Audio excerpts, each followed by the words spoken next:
It's a hard time. Everything's Adam's fault. Yeah. All right, I did a new watch together room. So we have 2. Hey now! With your new watch together. You ruined the intro, Adam. I had all this energy. I was ready to go, and you're like... Oh, sorry. Are we starting? Is this... I didn't hear the... Hey now! I didn't hear the 3, 2, 1.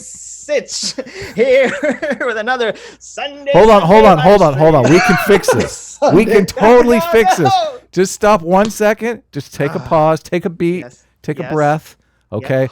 Everyone pretend this didn't happen. Okay. Clear your minds. Okay. 3, 2, 1. Hey now. Sitch here with another episode of NPR On Demand. Hey now! Hey now! So anyway, it's time for the Sunday stream with everyone's favorite Adam Friended, who's the only person on screen, and special guest, Mouthy Buddha. Hello. How are you doing, Mouthy Buddha? Very well. Thank you for having me on this wonderful program. Yeah, actually, you contacted me and you're like, oh my God, Sitch, I love you. I love you so much. Can I come on your stream? Yes. Bowing. Was very, very impressed with what happened a few days ago. That was truly hilarious. So, Adam, why don't you tell us? Why don't you explain to the audience? You want me to tell us what happened? Well, I think I want you. I want you. You started, Adam. You started it. I want you to set up the topic of the stream today. No, I think Mouthy Buddha should tell us what happened because first of all, I believe we have a 2-movie situation going on where everyone who watched that stream basically had 2 different takes. So, and I read through. I'm pretty sure I read through all our comments. I did it a few days ago, so if anyone left new comments, I haven't read them. But there were conservatives in the comments saying, you guys don't understand conservatives. There were progressives saying, Brooks is a secret racist. God, it's so obvious, Adam. Why don't you just acknowledge it? So I do think there's a little bit of that. People went into that stream with the preconceived notion of Brooks and left with that exact same notion. And my take is really, I feel like it was kind of a strategic blunder on our part, which I'll get into more as we talk. But I don't agree with anything you've said. Why are you laughing at me? I don't agree with anything you said. I know exactly, but that people love this stream because we disagree often and vigorously. So go ahead. Can I call you John? You can say John. Or I feel funny calling you Mouthy. Just call him Buddha. He's the Buddha. Mouthy. John's fine. Tell us, bitch. Buddha, impart us. Mouthy bitch. Buddha, impart us your wisdom. Okay, so I think that at its fundamental, you have Sitch, who doesn't trust Brooks as far as he can throw him. That's what I'm. Yeah, exactly. Okay, and then you have Adam, who relatively does trust Brooks. I mean, certainly doesn't agree with him on everything, but is more willing to kind of give him the benefit of the doubt and give a more charitable interpretation. I don't think I agree with him on much, to be honest with you. So right. Yes. Right, but but there were a couple of instances where, because I was kind of with Adam the whole time and thinking, okay, Brooks is just get him off the stream. Get him off the stream. He lied to me in the DMs. This was all a ploy. No. 2-on-1 right here. Let's beat this guy down, John. He's weak. We can take him.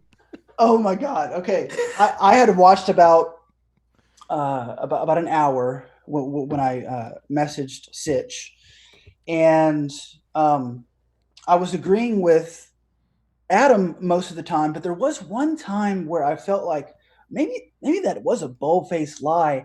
I forget what it was. It was right around an hour and 5 minutes. I think it was the DMs. And he was saying Brooks has this way of, well, first of all, Brooks, I did a stream with Brooks about 2 years ago, and we were on good footing. But after, I had like a debacle with a bunch of stuff that we can get into if y'all want, but we don't have to. Give the cliff notes on that, just so people know what we're talking about. You had done your background, just for people who don't know. John had done some videos that he tried to be objective, kind of about the race discussion that was going on on YouTube. I mean, it kind of everyone on YouTube was kind of obsessed about it, and I think the flashpoint was kind of this girl, Rage After Storm. Yes. Had made some videos that people conceived of as frankly racist. So she ended up leaving YouTube, and people kind of took sides on that issue. And then there was a race discussion going around for, I don't know, a couple months or so.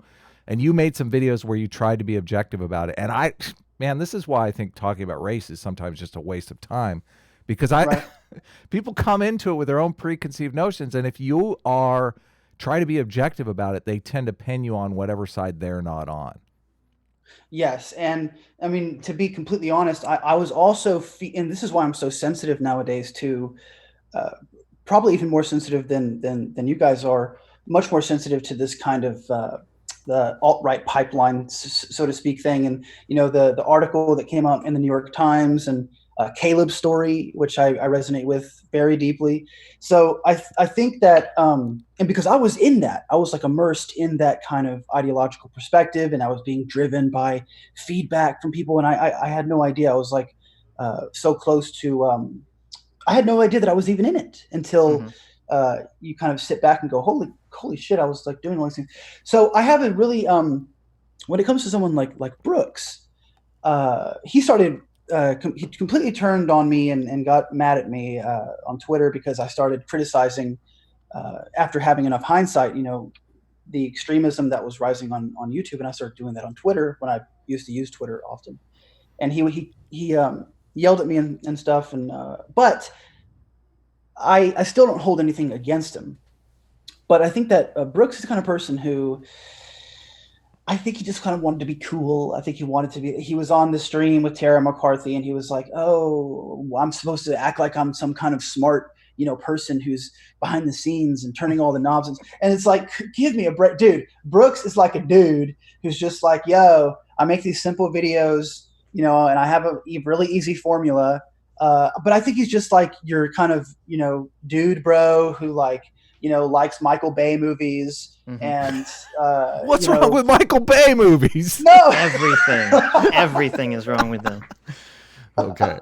But at the same time, there were a couple of times that I did think that he was lying, only because it was the DM side of it. Somebody had shown him DMs, and he said, I don't know what these are, but I think he could be lying because he's just trying to protect his reputation. I don't think he's lying because he's secretly like a really passionate white nationalist or anything like that. But and this is really significant here, is because he doesn't think that stuff is bad. So we know that it's destructive and it can lead to, pathology. What do you mean he doesn't think it's bad? I mean, because I would say he thinks it's bad in terms of that's why he's being, cagey about it. He knows it's not something people want to hear. Right. He thinks it's bad in terms of his reputation, like in terms of he doesn't want people to, or at least maybe on your stream, he doesn't want people to interpret him as something racist or something like that. But I don't think he thinks white people becoming a minority and that's bad and we should preserve whites. He's still in that thing. He's still in that little bubble that a lot of people are in, and he doesn't think it's bad. He doesn't think that's wrong. So that's why he'll say well, I don't think, whites should be a majority. I don't think that's bad. And then this whole Japan stuff, just kind of the typical white nationalist arguments. But overall, I think I like to be super, super, super charitable. And so maybe that's why, and maybe that's where I can learn, where am I wrong in this? Am I not seeing Brooks the right, The thing, here's where I think the difference is, because you had a whole thing where you're like, oh, I don't know when your exact moment of change happened or clarity, but you had a moment where you said, okay, I don't like the things I may have done in the past. I kind of got sucked into some things. Right. And if I'm mischaracterizing you, just let me know. I sort of don't like some of the things I was thinking or making or whatever. And I I believe that those are not my views, or they're not my views anymore, and I'm changing. Like you're admitting to the world that there's a change occurring, right? And so that's what you're being honest. I feel like I can have a conversation with you and you'll tell me what you actually believe. And my problem with Brooks was that I couldn't feel like I could understand what his actual position was. I still don't know what his actual position on anything is. Right. Yeah. And I see that as like, and I know, because I heard you say that you don't agree with this, but I don't think Brooks is, God, how do I say this? Yeah, watch out. Defending Brooks can cost you your career now. No. I'm not defending. I'm just saying that I don't think he is, or at least it appears, unless he's putting on some show, which I don't think he is, he doesn't seem to be able to really follow, trains of thought that you were trying to no. It's the stupid defense. Brooks is too stupid to understand what he's advocating for. That's what and I know you don't like that. You think I heard you say that you thought he was a smart person. Well, the problem is when he would say something, he would make these like little slip ups, and I would ask him, I would say, wait a minute, what do you mean by that? And he would just freeze like a deer in the headlights, because he knew he said something sort of bad, and he would just refuse to go forward. So I would assume that if he was dumb, he would just go forward with his stupid ideas and out himself. Right. Well, I don't know. I mean, and again, this is the game we're playing, which is trying to essentially cross-examine, right? Which it's not totally unfounded, because of the environment we live in is so difficult. Like with someone like Nick Fuentes, God, who is Nick Fuentes? Well, it depends on who you are. It depends on what you think. I mean, I'm not saying there's no objective way to look at that. Maybe there is, but yeah, I know it points to a conversation that like Sam Harris was having with this other person who is a little bit more on the woke side. No way saying that you're woke, PSA. I know you're totally woke. Oh, how dare you even imply? I'm not even implying. But he had this conversation with and they were talking about like Tucker Carlson.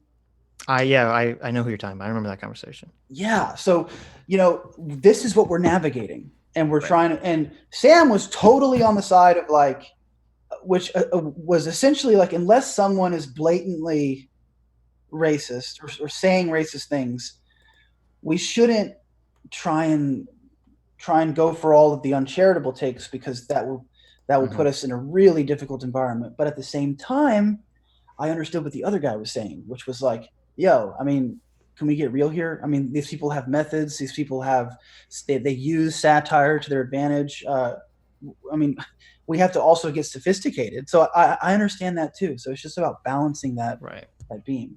I mean, that's one of the big reasons why I've been so against the whole SJW stuff, is because they make it almost impossible to, figure out who is the actual racist or not, because there's, they throw out so many false positives that they kind of make the term useless, and it makes us have to do all these, investigations just to try to figure out what the fuck someone is saying. Yes. Yeah, exactly. I mean, even just with the term racist now, it's really difficult it's a difficult word now, because I would argue there's a spectrum of harm as it pertains to racism. Like you could have, on one hand, you'd have somebody who, only masturbates to white blonde women on Pornhub. Right. They don't have anything against the other, but that's just their preference. And but then you have is racist. You see what I'm saying? I mean, it kind of is, but the social harm is so low. It's like, who cares? Yeah, exactly. Yeah. But then on the other side, you've got whites are becoming a minority, and we need to do everything we can to prevent this from happening. And so those are like the spectrums there. And so the word racist, it's like, yeah, but I need more information. Like, are they, what I'm saying? Yes, exactly. So, what is Sitch's law? People are usually stupid. No. I forgot. I've actually forgot what Sitch's law is. I don't even know my own laws. Yeah, debate not your Sitch's law is like 99% of the debate is over definitions, right? And I think last stream we fell into Sitch's law. Like really, we were having an argument over the definition of racism because, like, you kept saying, you know, oh, Brooks did these racist tweets, which I just see Brooks as like, Brooks does racist tweets. I agree with you. He totally does. But he does them because he wants to trigger the libs and be edgy. I don't actually think he's a racist. Now, we can disagree on that. Like, some people will say... Well, wait a minute. Like, you could... Here's the thing. Here's the problem with having a conversation with Brooks, is that he could have made that argument. He doesn't make any arguments whatsoever. Okay. Yes. So obviously that's a problem with Brooks, but I mean, you kept Brooks on his back heels from the start. So I don't know that he was in a position to be thinking clearly. He's just thinking, "Oh my God, this guy's attacking me. What do I do?" Run. I mean, I've only heard him in I've only heard him in 3 live streams. One was the infamous one that we talked about. And the other 2 were with Destiny, where he basically acted exactly the way he acted here. So I don't know if he's ever had any sort of conversation on the internet where he's disagreed with someone and he's able to coherently form thoughts together in a way that doesn't, degrade into him just yelling. So it sounds like you're agreeing with John about the stupid defense. Well, I don't know if it's stupid or if it's just a tactic. I have no idea, what it is. Yeah, like one species thinks it's a tactic. He's because I was watching some of him and Caleb Kane's because this fascinates me for some reason. But one species whom I really admire. I don't know if he feels the same, but either way, we used to have a really good back and forth relationship over DMs, but I think right now he's just totally convinced that someone like Brooks and he's really, really on the whole, grifter industrial complex kind of. I'm sorry if you're listening, One Species, but I just gotta laugh. Oh well, yeah, but it's borderline Alex Jones shit. Like, do you agree, John, or do you think like there is? I guess you somewhat agree with One Species because you were saying you kind of fell into it. Absolutely. So now, but I think One Species, again, what I don't like doing though is being really, really uncharitable and judgmental and I don't like that because it goes both ways, Right. like, just like Caleb was also on the stream, and Caleb, people think he's like an FBI agent or FBI plant or some kind of conspiracy thing. And it's like, yo, those people, I also criticize because they're also being uncharitable and a little bit too intense about this. I think that most people are good, and we need to kind of take apart the ideas, to get a little Dave Rubin on everyone. Sorry about that. Yeah, no, I agree with that. And it was funny because a lot of the comments I felt like were saying, oh, Sitch is trying to give Brooks all these outs and Brooks just keeps self-destructing on himself. So, I mean, I didn't feel like I was being super uncharitable. I felt like I was just trying to understand what his position was. And do you not? I mean, I felt like his position was crystal clear, and you got to admit, Sitch, there were points where he made jokes that you thought were serious. So you weren't reading him. Well, wait, what was it? What do you think his position was? His position was he never has been racist. Like, so you're making the argument that, okay, you were racist in the past, and now you have to, do these performative acts in order to ingratiate yourself, to denounce your racism. And he's going, I never was racist. Why would I do that?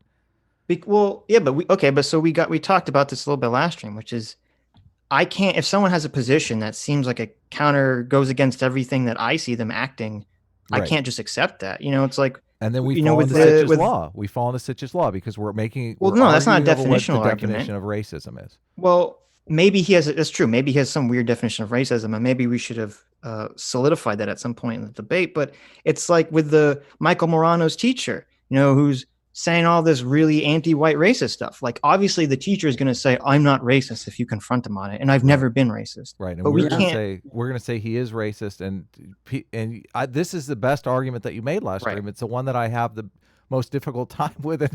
Like I was so exhausted from last stream that I couldn't think clearly on that argument, but I knew that you had a good argument there. Like, why are we looking at them and saying you're obviously racist?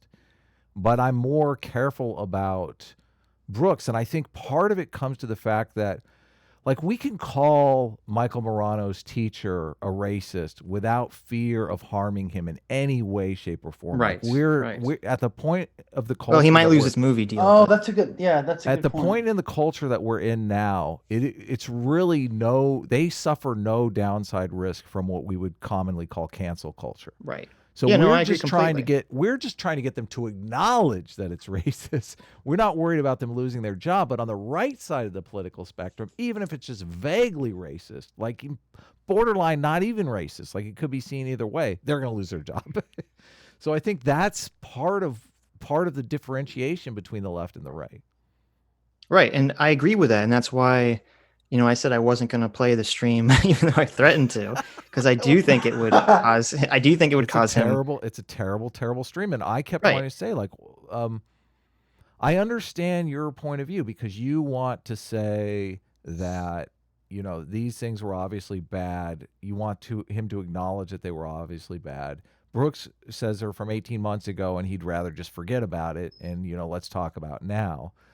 I wonder what the path back is, and why I said at the beginning of the stream I thought this was kind of a strategic blunder.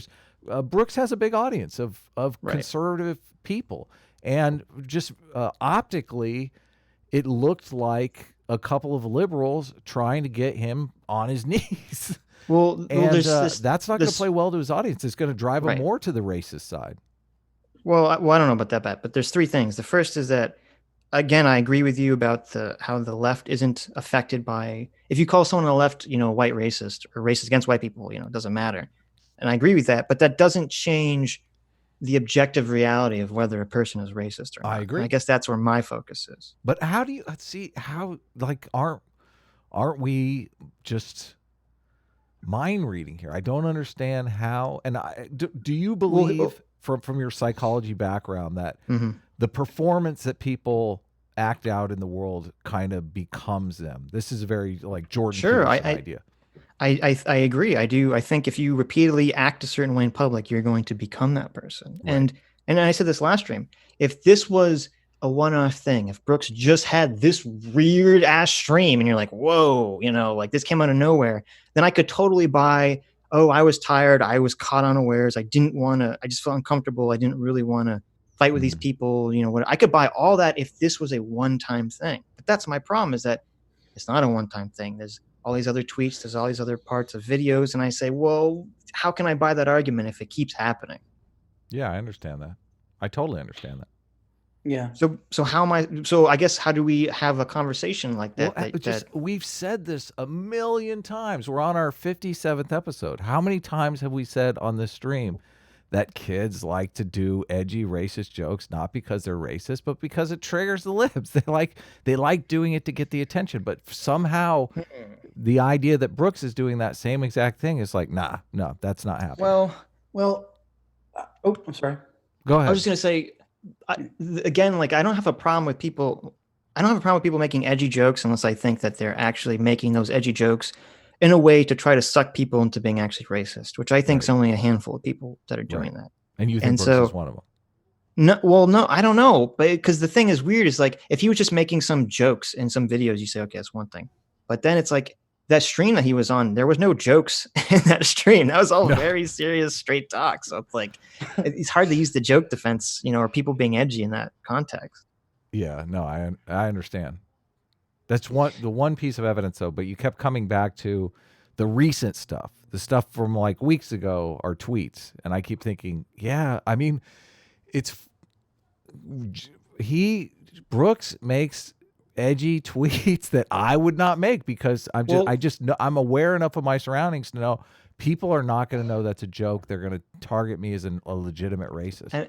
I mean, maybe this is where the stupid defense comes in, but like, if we look at someone like John, he's not going to go and make some really like edgy joke because he'll be like, oh shit, people think because of my past, people think it's like not a joke. Yeah, exactly. Yeah, I mean that's very true. Like I don't do that stuff anymore, dude. I used to when I first started my channel. John? Don't you miss being able to do say and do I, whatever you want? Well, I mean, look, the constraints are a creative detriment in a way, but it's understandable because of what I did. And but I will say, like whenever I first started my channel, I was just trying to get noticed. So for the audience, let's mention what you did because I'm not necessarily sure that I said that in my intro. What do you mean what you did? You make it sound like you did you kill somebody? No. You put it on a video. After I buried that hooker in a shallow grave out in the desert, all of a sudden I couldn't make rape jokes anymore. I know, it's so terrible. Look. So when I first started my channel, I was just trying to make noise, and I was in that phase, a phase that I'm not in now. So in some sense, it's a good creative detriment because I was trying to be edgy for edgy's sake. Yes, and I think that's attention. The problem. To get attention, Yes, totally. I only had like 20,000 subs, and I was like, please notice me. I want to grow.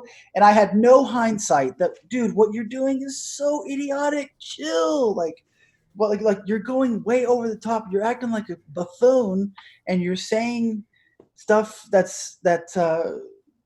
none of my. Here's what was so interesting. Everybody got it.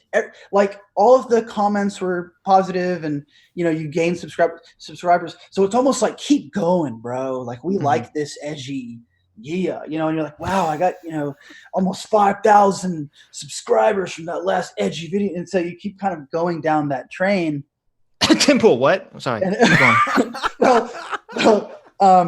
And anyway, so eventually, I sought out to make the JQ.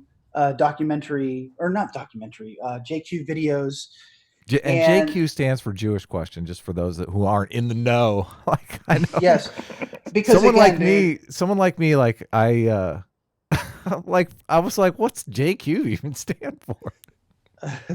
Right, like, dude, I didn't know either. Okay, because I started finding out because streams were popping up, and this was like right when everything started.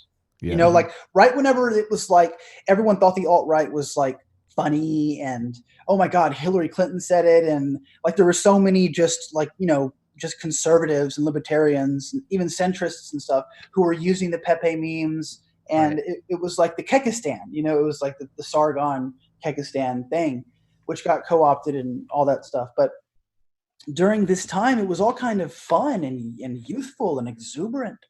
So I didn't feel anything, any wrongness about it, but I did know, ooh, this is super taboo, and I'm going to make this. And dude, no one has ever done that for very good reason. You don't just do what I did, dude. That's so stupid. You got such backlash, man. Talk a little bit about the backlash you got, because it was like nonstop. I was feeling for you, buddy. Right. Well, the first one went over well. The first one was, okay, this is just information, and you're just essentially, because I did it so well, and I explained everything better, and they said, okay, this is just information. You're just steel manning 2 points of view, and no controversy, nothing, no peep. It was just okay because it was made well. I got the point across because I emphasize the other argument, which is the same argument Steven Pinker put out like a year ago on Twitter. And I was like, dude, because everyone said, oh, Mouthy's a secret Nazi. He's secretly making the anti-JQ arguments really vapid and simple. But no, like my argument was the same argument Steven Pinker made. Right. He's one of my favorite thinkers. But anyways, now okay. So yeah, but you're no Steven Pinker, so you didn't benefit from this. I am no Steven Pinker, right? I think Steven Pinker's even Jewish, so I think he's got the immunity idol. That's right. Yes. Brilliant. Him and Sam Harris both are among my favorite thinkers, which is kind of cliche, I know, but it is what it is. You're Shiksa. Shiksa. But then I made the second one, okay? And the second one, dude, this was literally what was going through my mind. In my mind, I'm thinking, look, I got a small channel. This is super edgy, cool, interesting, dark. Oh my God, so dark, dude. Like my body was just dark because making this stuff is so dark. You're making the Holocaust and you're digging into arguments that are really, I don't want to get your stream taken down. Actually, can I say Holocaust? Yeah, you can say the word Holocaust. Oh. I have Jewish immunity, so hopefully. Okay, good. Okay, so anyways, I made all the arguments, but I didn't provide the counter argument because I always provided the counter argument. But for this one, I just left like 5 minutes of steel-manned Holocaust denial arguments and then ended the video. Okay, so but to me, I was thinking, God, I need to get a video out. So in my mind, I'm not thinking, how do I subvert the US? Okay, I was thinking, dude, I haven't had a video out in almost a month. I need to cap this now, do the rest later. Let's get it done. Right. And then I need something edgy to pull people in. So I put Hitler on the front of it, and I said. And dude, at the very last minute, I changed the title. So everyone talks about the title, but at the very last minute, I said, you know what, dude, let's go for it. And I said, is Hitler? Wait, no, was or I don't know which one. Hitler did nothing wrong. Is that what? No. I said even worse. I said, John. Was Hitler? I said, was Hitler a bad person? Oh my God!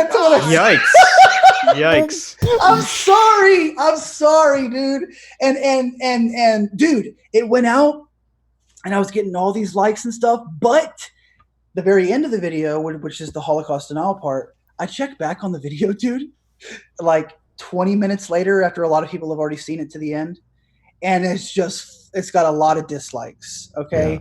And then Twitter and all these SJW people, they start taking the lines that I steelman about Hitler and saying that is me, bro. They're saying that I said that. They're saying that I was like, Hitler's a good person who wants to care for his people. And I'm saying this shit, me, Mouthy, on YouTube. Look at me. And they're saying, and so I try to get under the comments no, these are steelman representation of both sides, chill. And dude, it just broke out. And then people were like, oh my God, you're a secret Nazi. And Destiny took clips of me on streams talking about dog whistling and used this because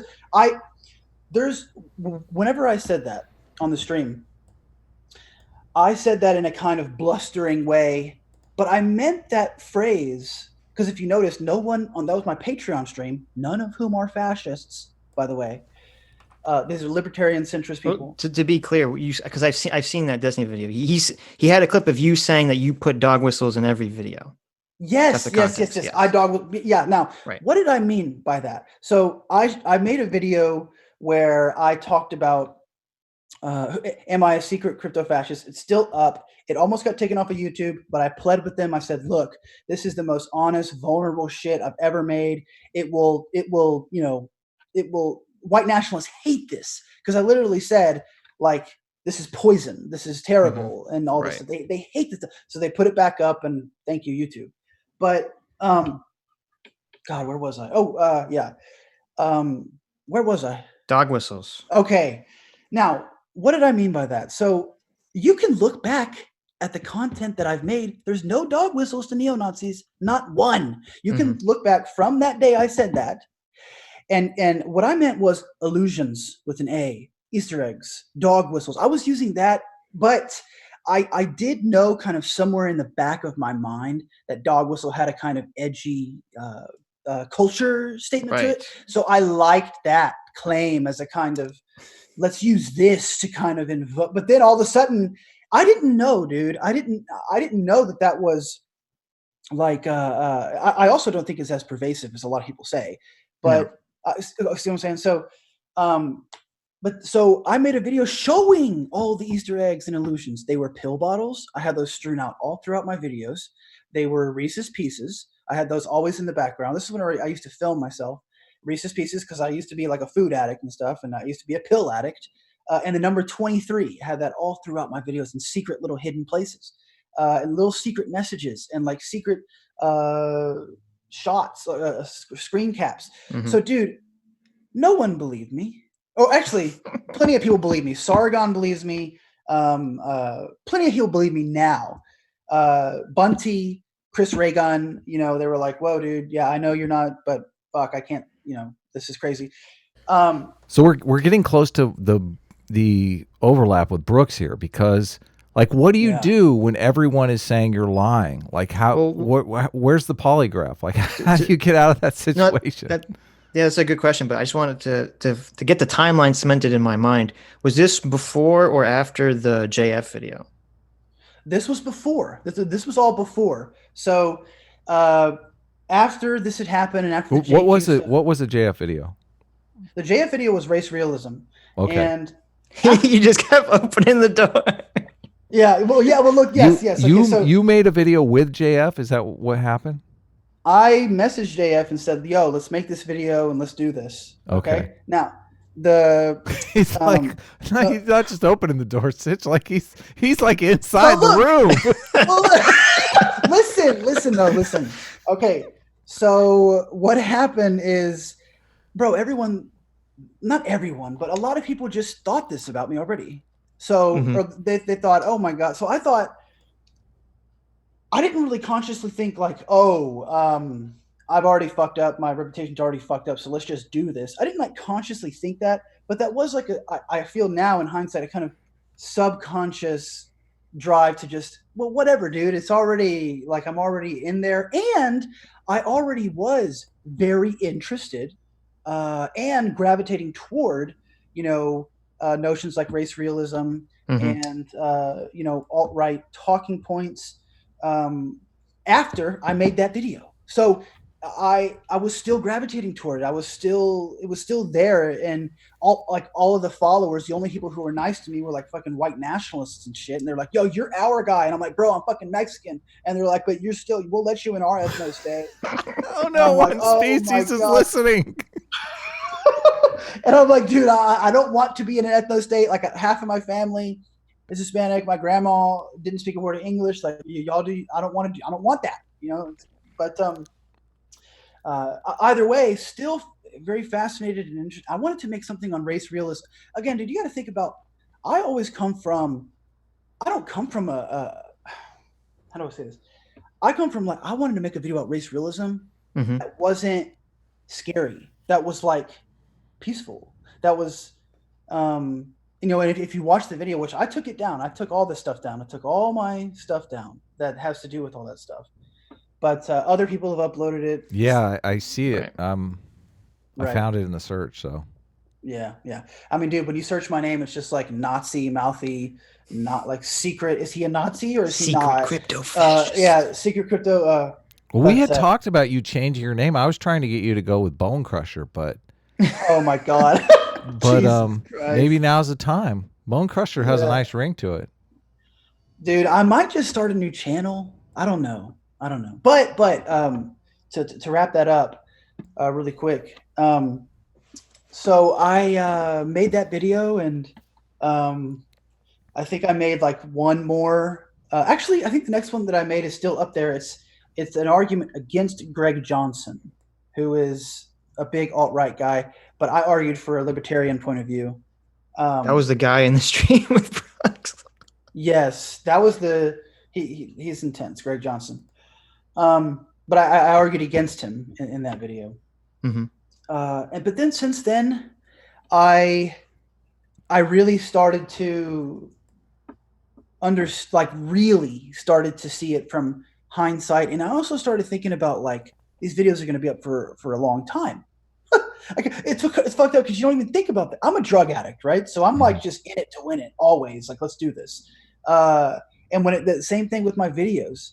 So I don't think about the long term, but I started to, and I thought, oh my God, what's going to happen with my nephew? And he already has. He's like, Mouthy, I go to your channel, why is there all this Nazi stuff with the Nazis? And I'm like, oh fuck. Look, Caden, you know what I'm saying? So, but yeah, so now this is why I resonate so much with Caleb. Okay. Caleb and I have had conversations hour-long conversations on the phone. I had never heard someone come out the way Caleb did in his video. I was radicalized into the alt-right. Now Caleb has moved to the left. I just don't fuck with politics that much anymore. I mean, I like to more understand where people are coming from, what they're thinking, what they're, and be charitable, because all that stuff happened to me, and kind of really scarred me. That's why I really relate to people in the public eye who have been just torn down. That's why I made a video about Logan Paul, because his controversy was way worse than mine, and his damage to his career and his way worse than mine. So I resonate with people like that. Even Logan fucking Paul, dude, because, dude, can you imagine having fucking up that bad and having just everybody be like, oh, fuck you, and you're terrible, and I just couldn't imagine that. So stop being a good person and being empathetic. Jesus. Yeah. Just dump on them. Yeah, fuck him. Have you seen his channel name used to be Gabriel Lucas. I see now he's changed it to The Blank Slate. He did a 50-minute video called A Closer Look at Race. It's all about race realism. Yeah. And that's the video I always recommend is the best one on that topic. Gabe's great. Dude, Gabe, he totally is. Oh, just before we get away from it, because I want to touch on this. It's an interesting thing because I feel like, and like I said, we've said this a bunch of times on the show, that kids want attention, and they're going to go to the racist stuff because they know that's what gets attention. Right. And there is kind of this weird thing. You've experienced it yourself, John. Sargon's experienced it. Sargon blew up on that tweet. I wouldn't even rape you, is how he got a large share of his audience, a lot of attention. But that tweet came back to haunt him when he ran for office. MP. Yeah, when he ran for MP. And sometimes I wonder, because we're creating these kind of weird incentives for people where you can build an audience on doing the unthinkable. But there's kind of a ceiling. I guess some people manage to get past it and find a way to disavow whatever they had originally said or work around it. But I don't know that that's a good, I guess I'm just, is that necessarily a good thing, or how do we work on solving that problem? That's a good question. I think just have to be more less judge. What do you think, Sitch?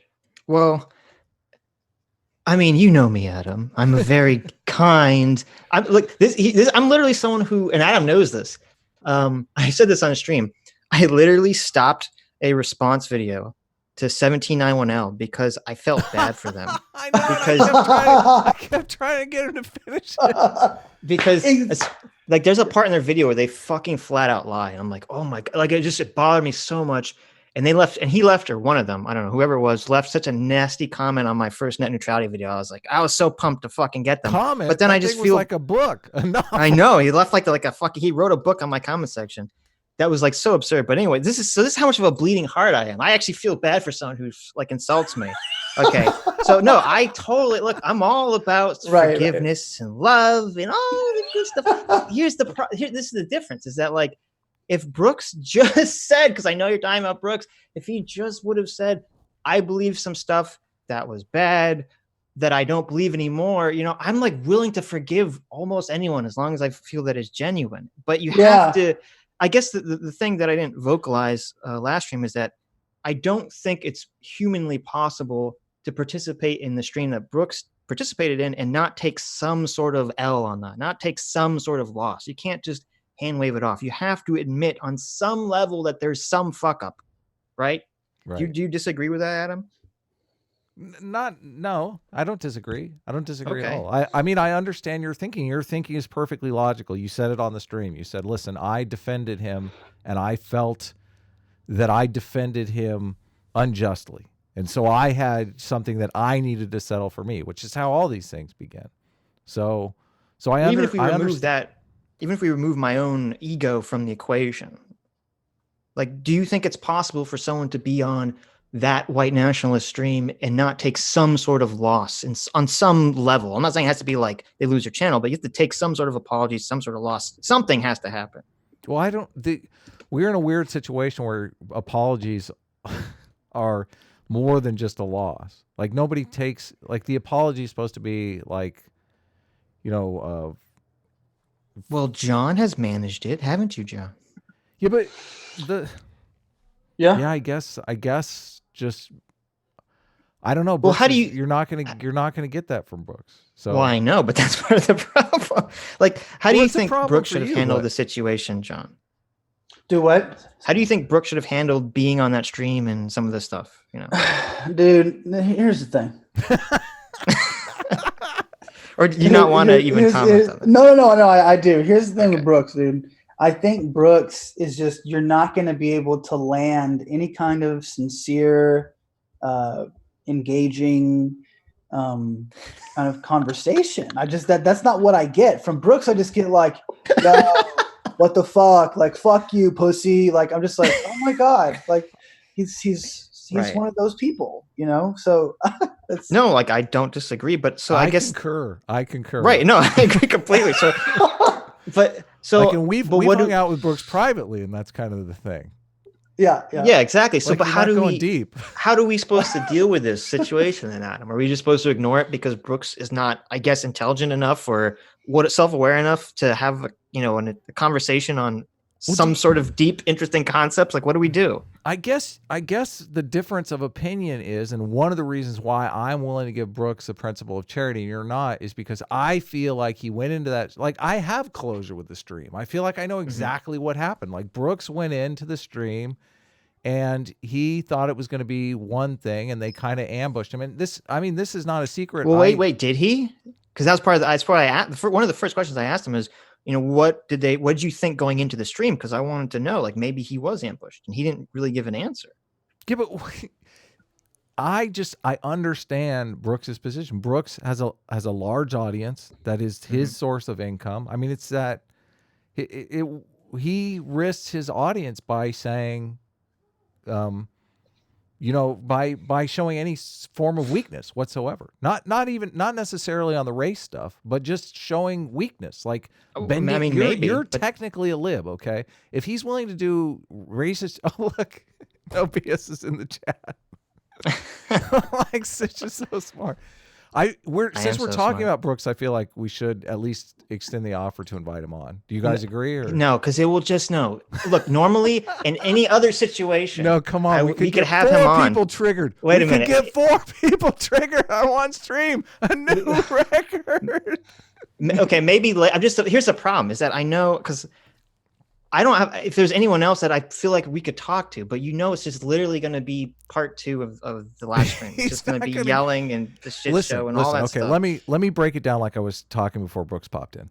You are a liberal, okay? Yes. Brooks does not want to get down on his hands and knees and say, I was sorry to a liberal. It's just not going to happen. It's not going to happen in a million years. Like, if you had, like, we might have gotten somewhere with me, like, with all 3 of us having a private conversation. That might have made some headway, but maybe, I don't know. I feel like, first of all, and we haven't really talked about this because I don't understand how what we did isn't cancel culture. And that's the one thing that was hardest for me walking away from this, is because I felt like we had somewhat participated in what we were railing against, like, week after week after week. So maybe are you railing against cancel culture for everything, or railing against cancel culture because I always look at it as this huge oversight. That's what bothers me. Well, let's do our best to define cancel culture first. Like, because the reason, like, I don't think people should punch Richard Spencer, and I don't think people should kick actual white nationalists like Nick Fuentes off of YouTube. It's not even necessarily because it's like, oh, there has to be this free speech absolutism. It's because I know that people can't be trusted, and then as soon as those people are gone, the PC police are going to turn on all of us. Like, I already know that's the path because they're only doing it for power.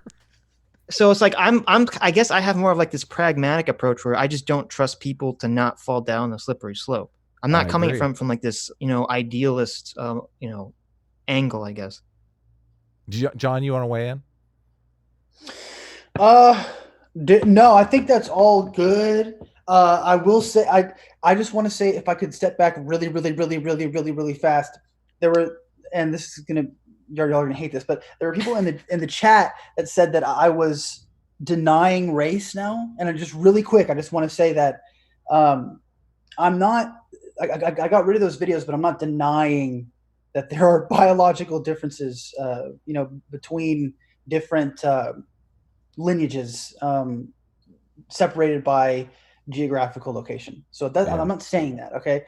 But anyways, back to this. I mean, I assume to give you some protection here. I'm assuming you obviously don't agree with JF's how JF, because the problem I have with JF is that he keeps shifting between descriptive and normative claims in kind of, I believe, a disingenuous fashion, where he's trying to say like, oh, the science shows the differences, but then it kind of like slips into like, and that's why we need a white ethno-state, Right. Well, I can't tell you if it's disingenuous or not. I didn't notice that, but you're right, because there was a like you're saying, descriptive is the way the world is, normative is how it should be, and he was popping in normative where it didn't belong. Right. Okay. Well, yes, I wasn't as informed on those before I saw that, or before we made that video.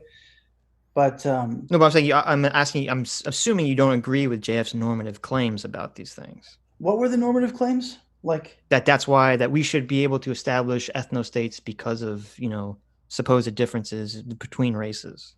Right. If he said that, which he didn't say that in the video. I don't know if he said that in that video, but that is the claim he's operating from. Generally. Right. I do not like that. Okay. That is that's a no-no. Right. I should explain why, but I mean, it's like, do you think it's racist for Japan to? I think I heard you say that just the Japanese are just racist all out, right? I might have been overgeneralizing in the stream, but no, I do agree that it is racist for Japan or any country to say, we're gonna not allow any any naturalization in our country because we want to maintain some, ethnic level of purity. Which, you could agree with that or disagree with that, but that is by definition. Maybe this is part of the problem, Adam, that we didn't solidify. By definition, racism means in the dictionary that you are judging someone on the basis of their race. You're prejudging their behavior or something about them. So if you're Japan and you're saying, we don't want non-Japanese people because we're prejudging that their behavior is going to somehow negatively impact our culture, that is, I would say that by definition, that has to be racist. Culture would be, you admit culture will be stronger if it's ethnically homogeneous. Yeah, I guess you're. Well, wait. I disagree. Wait, here's a problem. How are you defining stronger? I wouldn't say stronger. I would say it would be more. Yeah. Solidified in whatever it is. I didn't finish because you need some ethnic diversity is good. You need a certain you need the Jordan Peterson in there. Yes. Ethnic diversity, yeah, exactly. Right. I mean, the best case. There's a reason why America is America, Team America. And that's kind of what's so kind of hilarious about this whole debate in America is that the only reason the white nationalists of today, view this as all white Europeans is because America wasn't racist and we allowed all white Europeans to kind of co-mix with each other in America. Because if you go back in time, they were all racist against the other white Europeans. The 1924 Immigration Act was primarily designed to keep out other white Europeans. So America is sort of like the mixed culture already. Yeah, I think we have to be very careful when talking about this, because it's demographics and all these changes are very real and they do have effects. And I think that it's not so much that there's more Hispanics that a lot of, maybe that is, it is, but it's not what they usually object to. But what I'm saying is, in people's day-to-day lives, usually things are going pretty well.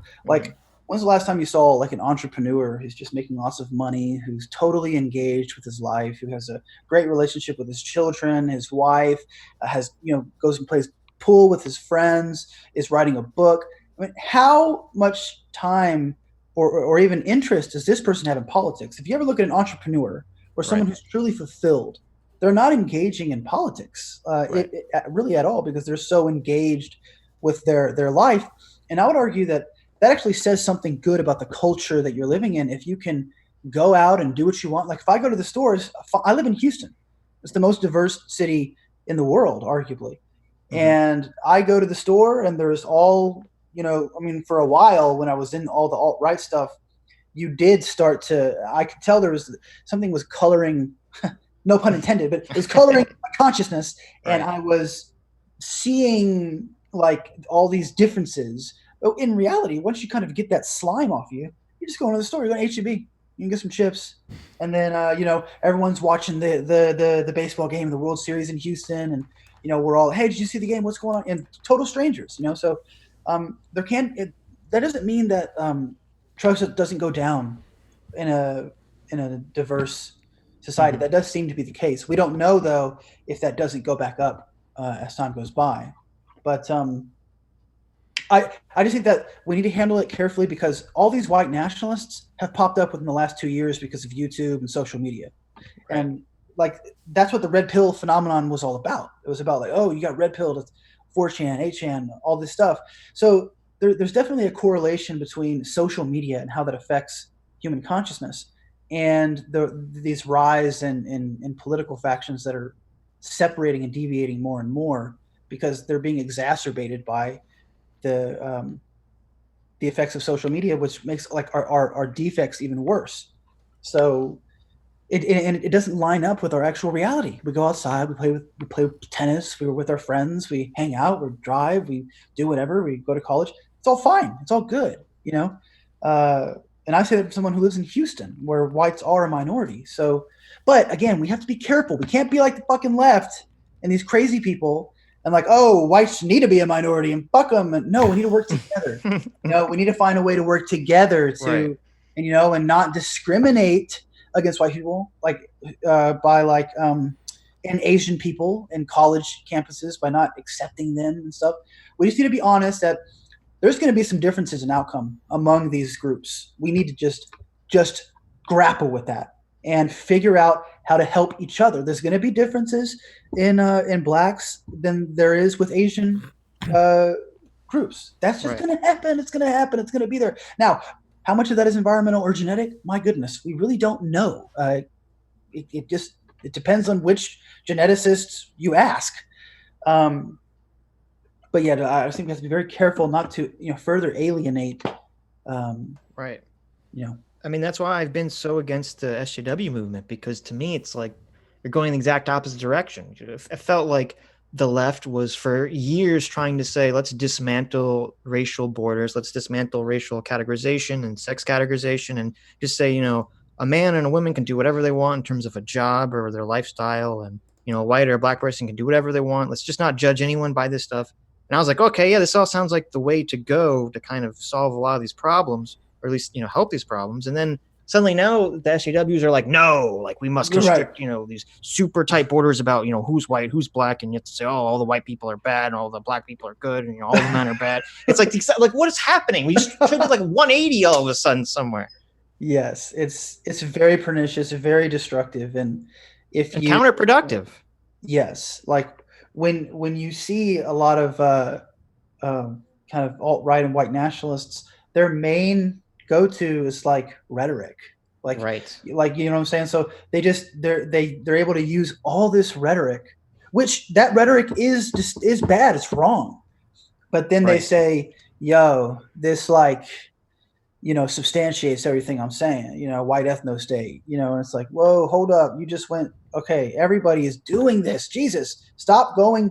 And I'm familiar with it, because. But, I'm fucking mixed race. There's no way I could ever. And I'm like 50%. It's not like Nick Fuentes, who's like keeps lowering his percentage. He's like, every day it gets a little lower.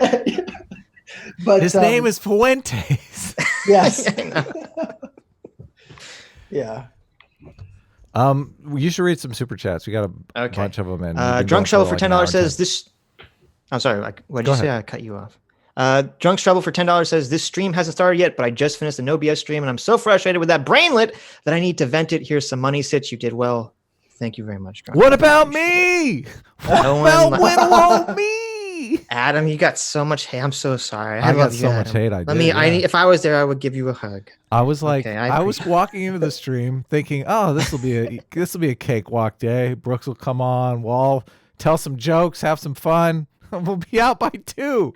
wait, did you really think that's what's gonna happen? Yeah, totally. I told you last week I thought we'd be an hour on with Mike and we'd be an hour on with Brooks and we'd be done. And I then thought you were joking. This is the process. We need to communicate grabbed better. Me by the collar, drug me out in the street. Yep. Let the garbage truck run over me a couple times. We need to plan these streams better because I didn't want to I didn't mean to blindside you, Adam. That's okay. Sean Welch for $2 says, I agree with PSA. NoBS didn't give one straight answer. That's right. Trusted Flagger for $9.99 says, whether it's genetic or culture doesn't matter. The country is changing due to demographic change resulting from immigration, legal and illegal. Can nobody talk about this? It's an undisputed fact. Again, I said in the last stream, I'm completely against mass immigration. Okay. I'm not in favor of any of that stuff. And I agree that, and I agree that a country needs borders and you don't want to have mass immigration from any other country because all other countries have, I gave the example of you don't want like 5 million Swedes coming in your country with all their horrible SJW values and lax gender norms. You don't want that coming in your country. So I agree.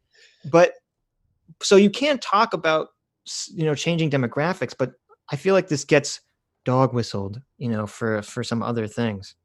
The thing that bothers me too is the left has the open borders policy and they pair it with the most ridiculous cultural appropriation argument. It's like, okay, we're supposed to invite all these people. I know. We're supposed to invite all these people to our country and we can't even assimilate them. What the fuck? Yeah. we can't even come on. Yeah, dude. Yeah. It's so toxic. It's so toxic. Well, it's because they think assimilation would be like evil because they're a patriarchal. They have to come here and maintain their cultural distinctness. It's like what happened to America? Yeah. Right. Did you want to say something about the demographics changing, or just me or John? John. No, I mean, look, dude, it's you are the demographic change, John. Yes. You're one of the degenerates. Yes, I am. I very much am. Look, dude, it's like America's. We're gonna have we already do have a lot of issues, and we need to be honest that diversity is a reason for a lot of this stuff, but we can't just, look, here's the thing. Like, I get it. There are lots of problems and races. God, it's annoying as fuck, but okay. No shit. So like, but you, what are we going to do? So like the far right idea is, okay, well, we need to maintain a white majority status. Okay. How do you do that? So you're going to have to start saying, okay, blacks chill with all the baby making.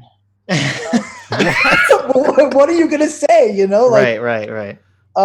So it's like, okay, we can't just we can't hurt anyone. We can't just be, and I'm sorry, you can't just become a fascist and start killing people.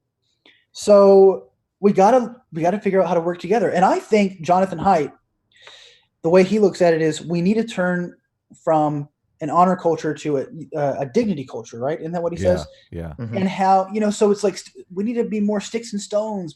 So we need more stoics in this bitch.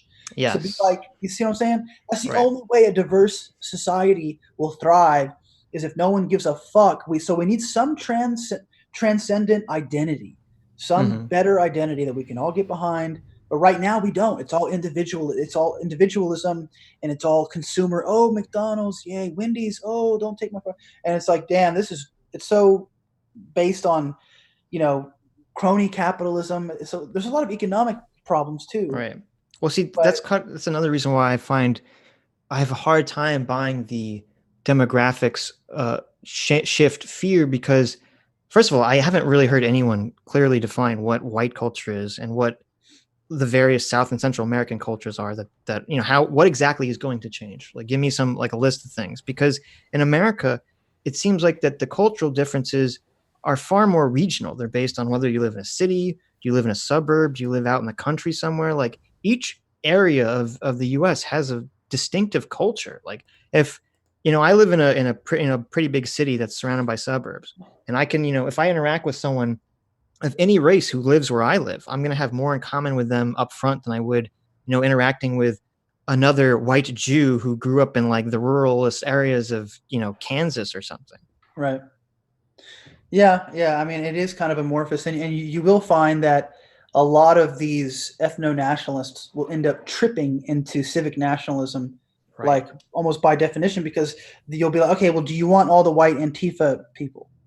And they'll say, right, no. Right, exactly. You want all the white SJWs, Yeah. So they'll say, no way. Like, we need to preserve them to be conservative. Okay, so you're a civic nationalist. Well, you see, this is why they love the Jewish conspiracy, because they can just blame all the bad white behavior they don't like on, like, the Jews are creating and subverting all of us. Right. Their liberal propaganda. Lieutenant Amazo for $5 says, "Oh shit, I made the stream. Sitch, where's the download from last stream? I needs it. I'm sorry, Lieutenant Amazo, I forgot to get it to you. I've been at the hospital all week. My dad had surgery related to another surgery he had earlier in the year, so I have been not home. But I will give that to you as soon as I can, Amazo." Matt Magnum for $20 says, "So even the Pokemon community has cancel culture. In it, a guy called Verilicify got canceled for getting a bunch of proven video game cheaters kicked out of the community. He is less searchable than the hate. I am a fan of him still." Wow. Yeah, we haven't really defined a definition of cancel culture. We'll circle back to it. So okay, so yeah, what's the definition of cancel culture? Well, there is. I mean, for me, it's taking. Well, sometimes stuff is taken out of context, which is the worst form of cancel culture. Like, it's the squirrel, basically. Right. Where they're just searching for someone who says something. I think even John mentioned some of his videos, like stuff that he said was taken out of context, which language is just an imperfect thing for that. Right. So that's obviously definitive. Also, I think one of the reasons why I felt like the last stream was cancel culture was because I felt like we were like I guess because the stuff that you had the most problem with seemed to be the furthest away, that it was 18 months ago. And I mean, views change. That's not that long ago. I don't know. I've had my YouTube channel for longer than 18 months. Yeah. Well, I'm just saying that cancel culture is about taking stuff that could have been culturally acceptable at the time and is no longer culturally acceptable, and judging those things on the cultural acceptability of the day. That has something to do with cancel culture. I mean, if you want to put a time limit on it, what would the time limit be? Well, before we get into time limit, I mean, I have a much simpler definition of cancel culture, which is just, let's have it. I just view it as when you try to get mob justice to, in outrage, get someone kicked off of a platform. Right. Yeah. There were people who felt like you were doing the legwork of the SJWs. Well, again, it's like, I understand that, because, if you say, if you accuse someone of being racist, SJWs are going to try to get them kicked off. But yes, that doesn't. So it puts me in a weird situation, and it puts everyone, I guess, in a weird situation where it's like, well, does that mean, because I said again and again, I don't want NoBS to be kicked off of YouTube. Yeah, but so the squirrel does. Right, I understand the squirrel does, and if we have the stream with him, other bad actors could use that stream as evidence to try to get him kicked off. But exactly. So that's part of the issue is, how do we have this conversation? And maybe you're right. Maybe we should have had this conversation privately, and we should not have had it publicly. I don't know. Yeah, I think that would probably be the answer, but we're fuck ups, so what's gonna happen? That's right. I also think if I could introduce one thing on this, which is that. Sorry, I won't say anything. I think that the word cancel is confusing a lot of people because we need a different word. So like maybe call out culture or mob mentality culture or something. Call out cultures. And the reason is because a lot of the people on the left will say, look, Louis C.K. is back doing his thing. There's no such thing as cancel culture. And it's like, okay, hold on a second. That's not, so we need a different word like vindictive, judgmental, unforgiving social media culture type thing. That's too long. That's not right. I like it. What's the acronym? Is it like sucka? Like sucka culture? OJVAU SMC. Oh, okay. We'll have to work it. But so I think it's the intent. It's what Obama was talking about. Oh yeah, yeah. I mean, come on now. So it's the intent to be super judgmental and to even try to get someone fired. But him getting fired or them getting fired, that's not really now in the case of like Roseanne, that's a perfect example of someone actually getting canceled. Their show got canceled. Right. Stuff like that. But so another word might guard yourself against rebukes that will focus on the word cancel, Yeah. Pitchfork culture. Yeah, like I like call out culture or something like that. I've heard that before, yeah. Well, they'll say though, oh, but these people deserve to be called out. Well, okay. That's what you were saying. Again. That's the problem. You can call out someone. That has to be separated from the idea of having someone deplatformed. Yeah. Yes.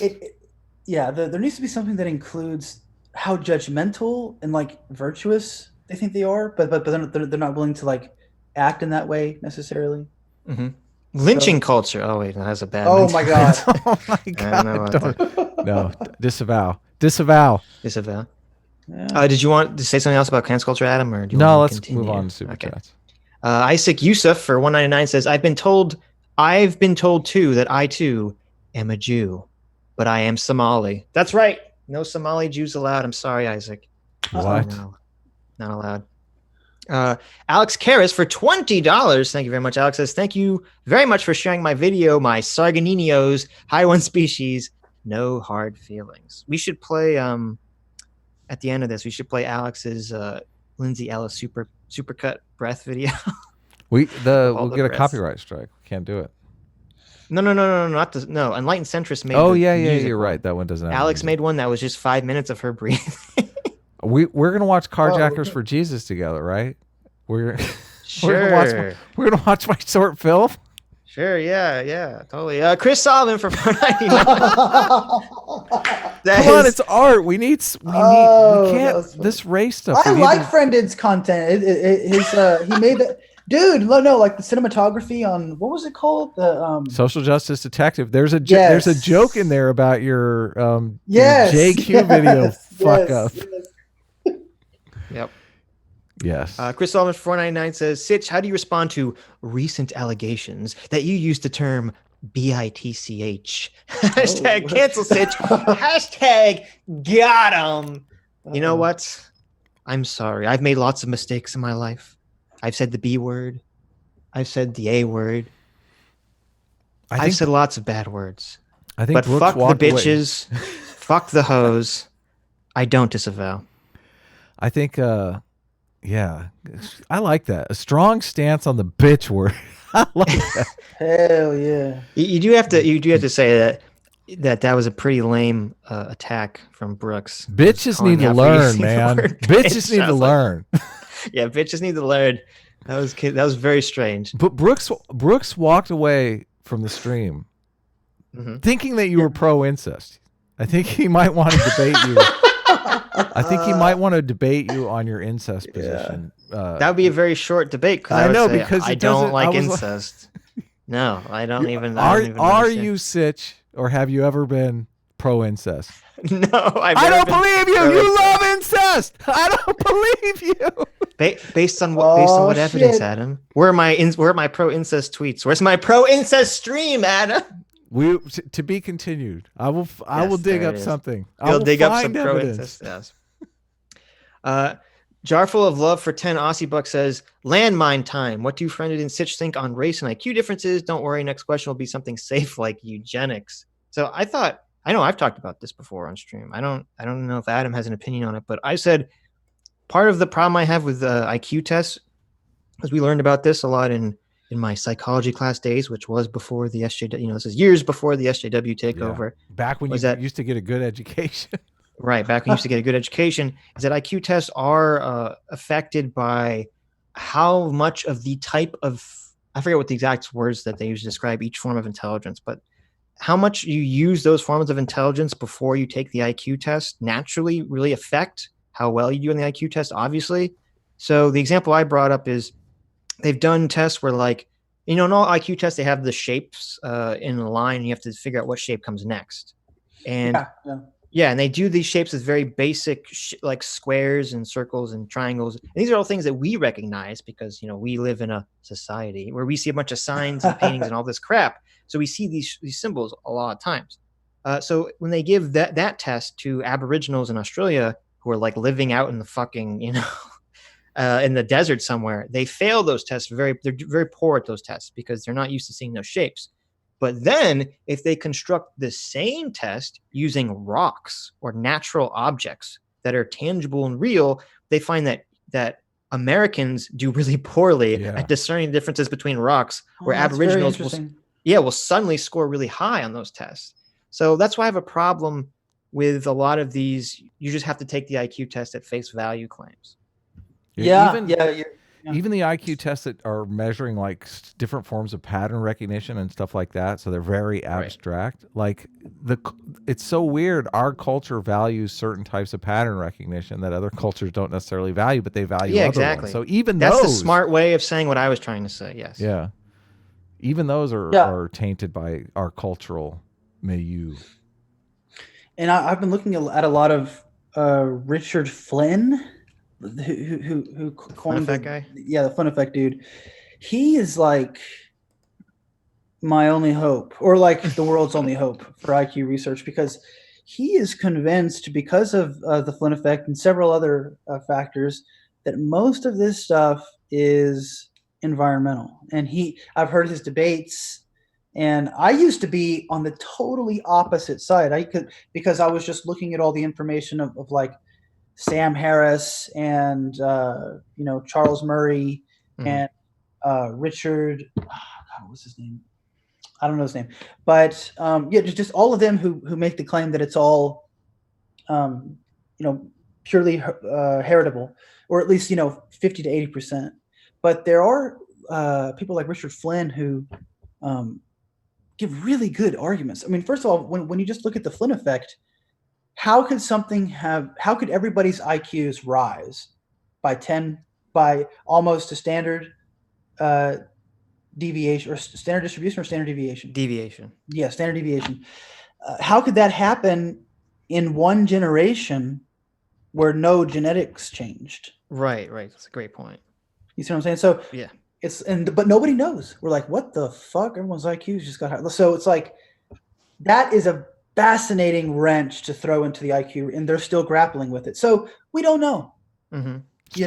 Stress lowers IQ as well. So but if you live in a stressful situation, your IQ is going to go down. It's also kind of crazy to think that, like, oh, if you have some people living out, in a hunter-gatherer society, like, they're going to be dumber. It's like, how you have to be smart to like exist in the wild. I don't know how this, like, because if you take an American and they have like an IQ of 70 or whatever they think the Aboriginals have, like, that person is mentally retarded. They would die in a forest, right? They need supervision. So how could a tribe of people with the same IQ exist? You can't have a tribe of mentally handicapped individuals existing in the wild somewhere. Mm-hmm. Just Mercy for $5 says, Sitch, please explain the friction between your definition of being Jewish as religious in defense of Israel versus you stating you are a non-religious Jew. So unfortunately, I made a joke. This is what you're talking about, John. I made a joke in my video about why I'm against. Was it a joke though? There you go. Nope, you got me. I'm really anti-Semitic. You totally caught me. But no, so I made a video a while back about why I'm against these anti-boycott Israel laws. And I think that obviously someone should be allowed to boycott whoever they want, even if it's another country. And so I made a joke, sort of a joke. I guess it's sort of true, sort of a joke, where I said, even though I'm against those laws, I still support Israel. And I said, because I'm Jewish. So people took that like really seriously, like, oh, the only reason Sitch supports Israel is because he's Jewish. It was like, no, that wasn't the joke. My joke was kind of like, because I was raised Jewish, I'm kind of I've been indoctrinated to be pro-Israel. And so obviously, because I'm self-aware and an enlightened centrist, I understand that these things affect my view on the world. So that's all I meant when I said that, was that these things affected me. Now, yeah, here's the thing with these kinds of things. Anytime you have to defend yourself on something like this, like, prove to me that you didn't fucking kill somebody. Go. Right. I can't prove a negative. Yeah. Exactly. And it kind of puts you in a precarious situation. And that's why I just favor charitability. Just be charitable toward, especially our detractors. So like Brooks, Brooks is not someone who I'm like particularly impressed with as a human being, but I think he's, I think he's probably just a normal dude. But I think, that's that conversation's right over. Yeah. But, yeah. No, I understand. And I agree. But to sort of answer the question a little bit more clearly, first of all, there's lots of Jews that are very anti-Israel because if they buy the SJW stuff, they look at it like Israel, white European power, Palestinians, disaffected brown people. so I don't think so. You can be Jewish and be against Israel. So that was all I meant with that, was that being Jewish obviously made me initially more pro-Israel. And I've gone back and forth being pro and anti some aspects of Israel over the years. And I've wanted to make a video on Israel because it really bothers me when I hear people like Vosh and other SJW types who they constantly criticize Israel, which is fine because I think Israel does a lot of fucked up shit. But they act like Israel just does the bad things that they accuse Israel of doing because they're just racist and they get off on it. Yes. Which is like they just look at. This is what everyone does about everything. It's really annoying. They look at whatever the situation exists now, and then they think this is the way it's always been.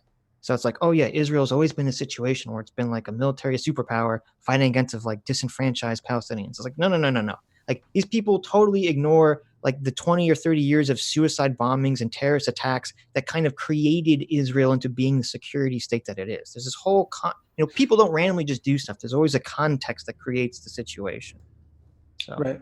Yeah. And like people like the Groypers. Did you see the recent Groyp Fest at Charlie Kirk's event? And Charlie just we actually talked to them. Yeah, I saw. Yeah, he actually did well this time, which was he allowed them. He didn't really dodge as much as he did the previous times. Right. And he actually engaged. And actually, all he did is he just asked questions. And that kind of put these people on their heels, and you realize, wow, there's actually not much substance. This is a line full of talking points here. Right. Yeah, of course. Especially with the Gropers, because they don't want to admit that they're out and out white nationalists, because that like just immediately ruins their power and their ability to speak. Yes, and it's funny because when you ask them like, why do you hate Israel, they'll talk about the USS Liberty. Right. And the shot that hit US, and when you're looking at that event, that really is totally up to interpretation. But it's like your bias is showing if you hate Israel and you don't like Jews, well, of course you're going to see the USS Liberty as a sneak attack, Right. But it really just comes down to interpreting it through a lens of like conspiracy, I suppose. And right. Yeah, I mean, and I'm sure I'm not big into history, but I wouldn't be shocked if in lots of war situations we've had allies accidentally, blow up or we ourselves have accidentally blown up an ally's ship or tank or whatever. And you could say that's a bad thing, but if that's your sole basis for not liking a country, that's pretty weak in my opinion. Right. Nuance Bro's in the chat, and he just said, it's more than the USS Liberty, bro. So is he against Israel? I don't know. Are you against Israel? Is he against Israel? He might be nuanced about it. He's culturally biased because of his ancestry, just like me. So, I don't know if we can trust him. But no, I'm sure they could give a plethora of reasons why. But the people that stand in Charlie Kirk lines are probably not going to be, the big brains of the movement who are able to give good arguments about this kind of stuff. Yeah. Eric 47851 for 199 says, "Love you, PSA Sitch and Adam." There you go, Adam. All Nice. hearts, all homo. Thank you very much, Eric. Sweet. There you go. Sounds like he really loves us. He literally loves us. Oh my God, Adam, are you getting a little uncomfortable? No, I'm cool. I put up Caffeinated Tweaker did a badass illustration of us for Halloween. You saw that, didn't you? Yeah, where I was like Frankenstein and totally. I'm like a vampire. I put it vampire. Up. That's right. It looks sweet. Yeah, it's very cool. Soshi Minashiro for 400 rubles says, EFAP was discussing your NoBS stream right now, and he absolutely lied about Jay from EFAP wanting to cancel him. Jay was saying exact opposite, how he hates what NoBS is doing, but defends his right to do it with proofs. But there you go. I mean, I knew I was worried that as soon as Brooks brought up Mahler and Rags, I'm like, oh, I hope they don't do a whole stream on this stream. Like that would be like, you worry about the cancel culture. Like that would be like, oh, you want to broadcast our stream to like an even larger audience? I know. I think Brooks just wants us to stop talking about him, which I understand. I completely understand. Like this is why I hate talking about race. It's like everyone, you don't change any minds. You really don't. Sucks. Right. Yeah. Well, I assume this will be the last stream on this topic. I don't think we're going to talk about this anymore. Yeah. But it's going to be carjackers from Jesus from here on out. That's right. Critters Buggin for $6.99 Canadian says, cancel culture isn't asking someone to explain what they've said in the past. No one is calling for NoBS to be banned. He is a smooth brain anyways, LOL. There he is. He's a smooth brain. Yeah. Kevin Duggan for $4.99 says, America has 2% more immigrants than all of Europe recently. Really? Nice. Well, I mean, first of all, that is I don't know if I don't know how the math with that would work, because America's always had a higher immigrant population than I'd assume most other countries in the world. So we're a nation of immigrants. Exactly, we're a nation of immigrants. So. But I was born here. just to be clear, Sitch, you were born here too, right? Yeah, I mean, my family, it's funny because I'm mostly of Russian descent. Jeez. I think there's some Romanian, some British in there. But my family came here in the early 1900s. So we've been here for over 100 years. So does that make us, are we American? Are we truly white Americans now? Or? Yeah, I don't even know. I was thinking that. I was like, my family came over on the Mayflower. Okay. We brought our trailers over with us. I mean, we got these infiltrators like John over here, who's first generation. Ugh. Really? Huh? Interesting. That is interesting. Sarky Swan for £10 says, "All right, lads, been watching you guys for some time. Thought I'd throw some Celtic coins your way for good luck. Thank you very much, Sarky." Well, thank you. Thank you. Explosive X for 5.49 euro says, "These issues with race and culture should have been addressed honestly by the Academy. Instead, it was left to Spurgs on the internet." That's part of so true.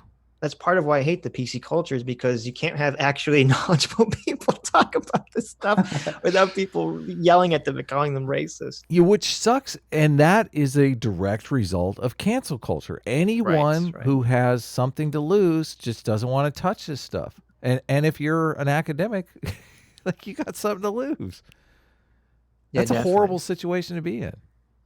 It was like, oh my God, what was it? There was just someone was developing a cure for blindness, I think, or deafness. No, it was deafness. It was deafness. Someone was developing a cure for deafness using, there's some better form of CRISPR. I forget what it's called. Using that, and all these deaf people were like, "Oh, you're trying to erase deaf culture." I'm like, "What the fuck are you talking about?" Oh my God! Hell yeah, we're trying to erase deaf culture, you asshole! Yeah, it's fucking. It drives me crazy. And it's the same thing with, like, whenever people bring up autism, because it's like, yeah, okay, if you could say people that have Asperger's or whatever, fine, but there's people with like profound autism that I think, if there was a cure, they should have a cure for that. So it is, I agree with you. It is unfortunate that we can't have academics talk about these complicated and contentious issues. Wait till they want to keep cancer culture. Yeah, Jesus. Oh, fucking Jesus. Christ. I know. Wow. I wouldn't be surprised, honestly. Cancer culture. Wow. Garrett Townsend for $2 says, what is wrong with for every race a space? Send all the white people to space. That's the space.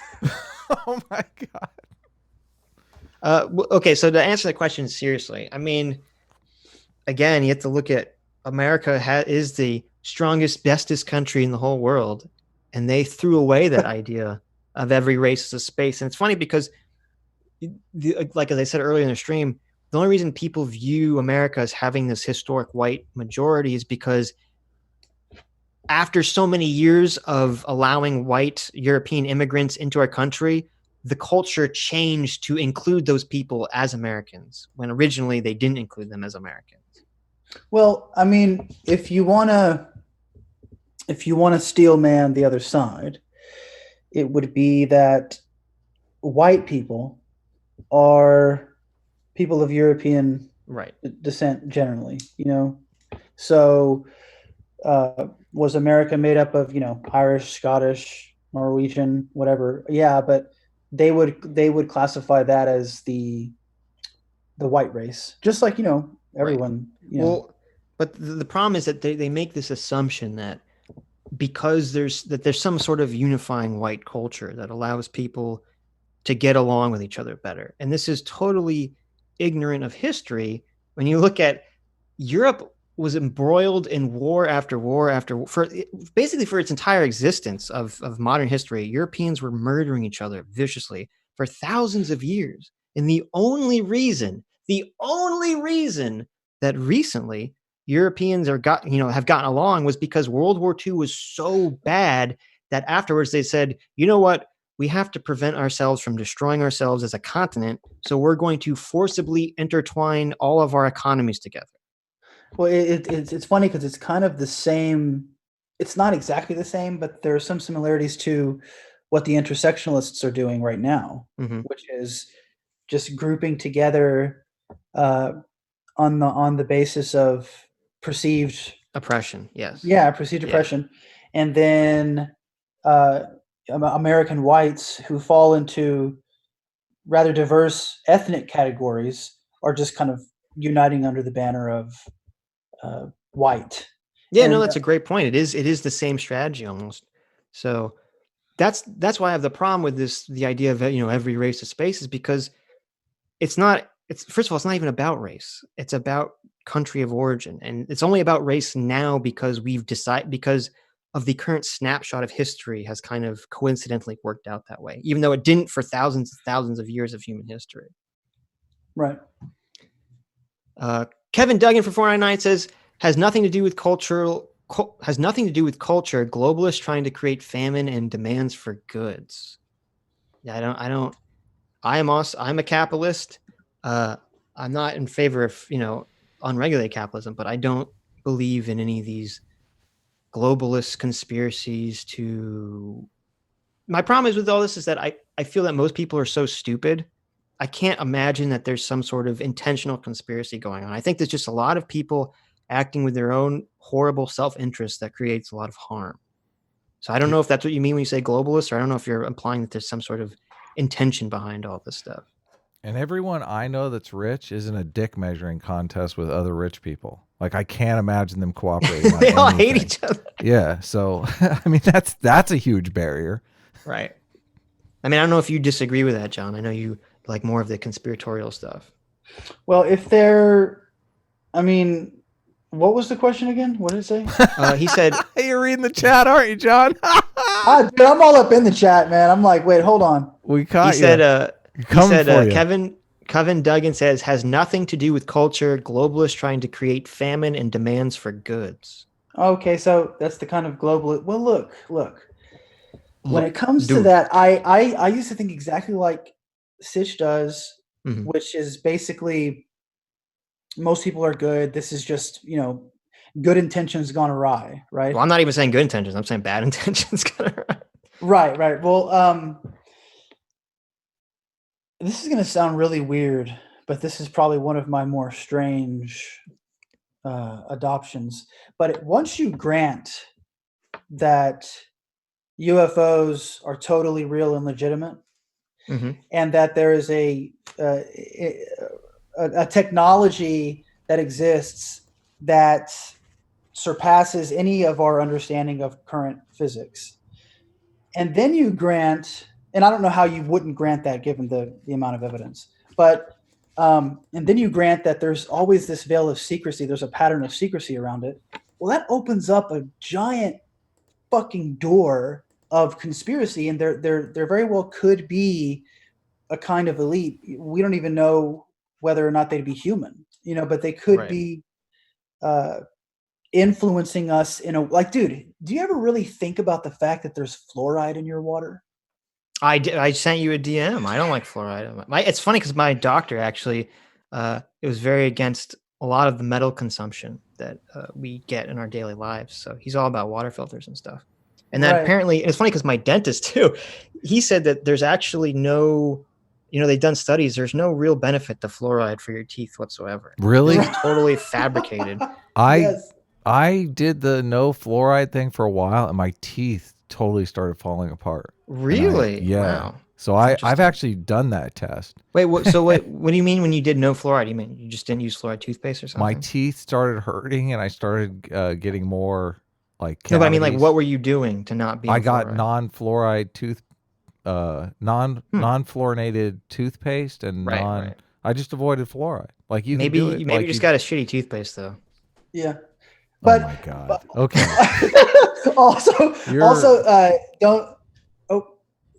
Don't get me wrong. Like, I'm not making any claim about conspiracy. I'm not saying they're putting fluoride in the water. I'm not saying that I know that. Right. I'm not saying that there is a conspiracy. I'm not saying that it's fucking aliens taking over the world. I'm not saying any of that. But I do like entertaining these notions and playing around with them. Sure. Yeah, it's good for views. Well, yeah, that's it's also it's interesting. I'm always inclined to be like, okay, the reason there's fluoride in the water is because decades ago, whenever they started doing this, some fucking fluoride asshole convinced the government that this was good for the teeth in order to make money, not for anything else, and then they started doing it, and now there's like this lobby that prevents it from changing. It's kind of like it's kind of like with It's kind of like with pennies, where like how pennies are sort of completely worthless and we shouldn't be using them anymore, but we can't stop because there's a strong copper lobby or whatever that prevents us from doing away with pennies. I was weighing because I believe like fluoride lowers your IQ like 2 points, and I thought, well, since I am a big brain centrist, I can take the 2 point. You can take the loss. Just for the teeth thing. I like, my teeth started hurting. Right. I'm like, I'm going back to fluoride. Screw this shit. Yeah, I can take the L on the 2 points. Exactly. Right. It's crazy because when you really think about. And again, I'm not making a claim about conspiracy. I'm not saying this is true, but just to think about it, to entertain the idea of it's incredibly arbitrary among all the different things that humans have. So I have toenails, fingers, a skin, my nose, my eyesight, my hair, ear, my hearing, all of these different features which you could put in the water to try and help, maybe a multivitamin or something like that, a low dose. But instead, they're really concerned about your teeth. Now, why? Why aren't they concerned about your toes? Or why is it the teeth? Suddenly they're like, dude, we love teeth so much, we're going to put fluoride in the entire water supply. And it's like, well, hold on. There's been plenty of studies that show that fluoride actually reduces IQ and degrades brain functioning in certain studies. Now, these studies could be bogus, but at least they're pointing to a question of maybe we shouldn't be putting fluoride in the water. They say, no, it's really good for your teeth. Right. I thought fluoride accidentally leaked into the water supply. Like, fluoride was discovered purely by accident, as far as my remembering of the history of it. So fluoride leaked into the water supply. Those cities that got that water supply, everybody had improvements at the dentist. Somebody noticed this, and they did a study on fluoride after that. Yes, fluoride like strengthens your teeth. Yeah. So there is science behind it. There is, but it's just bizarre that they wouldn't also have said, "Wait, this is the same stuff that they put in rat poison." Well, if fluoride caused, erections instead, like they would have started using fluoride for ED instead, for erectile dysfunction. So you're saying they discovered the benefit? Yeah, they discovered it, so they just used it. Yeah, is that true that you said? Because I mean, I don't even know if that claim you made was true about it accidentally being in the water. That's the history that I remember being taught. For all I know, maybe it's bullshit, maybe it's apocryphal. Right. I don't know, but so there is this thing called the internet. We could look it up, but yeah, I know. I am looking at it, but it's too long for me to read right now. It's Mouthy Buddha's conspiracy theory video about fluoride. No, but like I understand what John's saying that you but here's the problem. It's always easy to like retrospectively look back at something and then say, oh, yeah, like it all fits the puzzle pieces of, whatever we want to fit. So, I mean, I don't know. It's hard for me. And look, and I agree with you. I know Adam doesn't agree with you, but I agree with you about that. I believe that the UFOs are a real thing.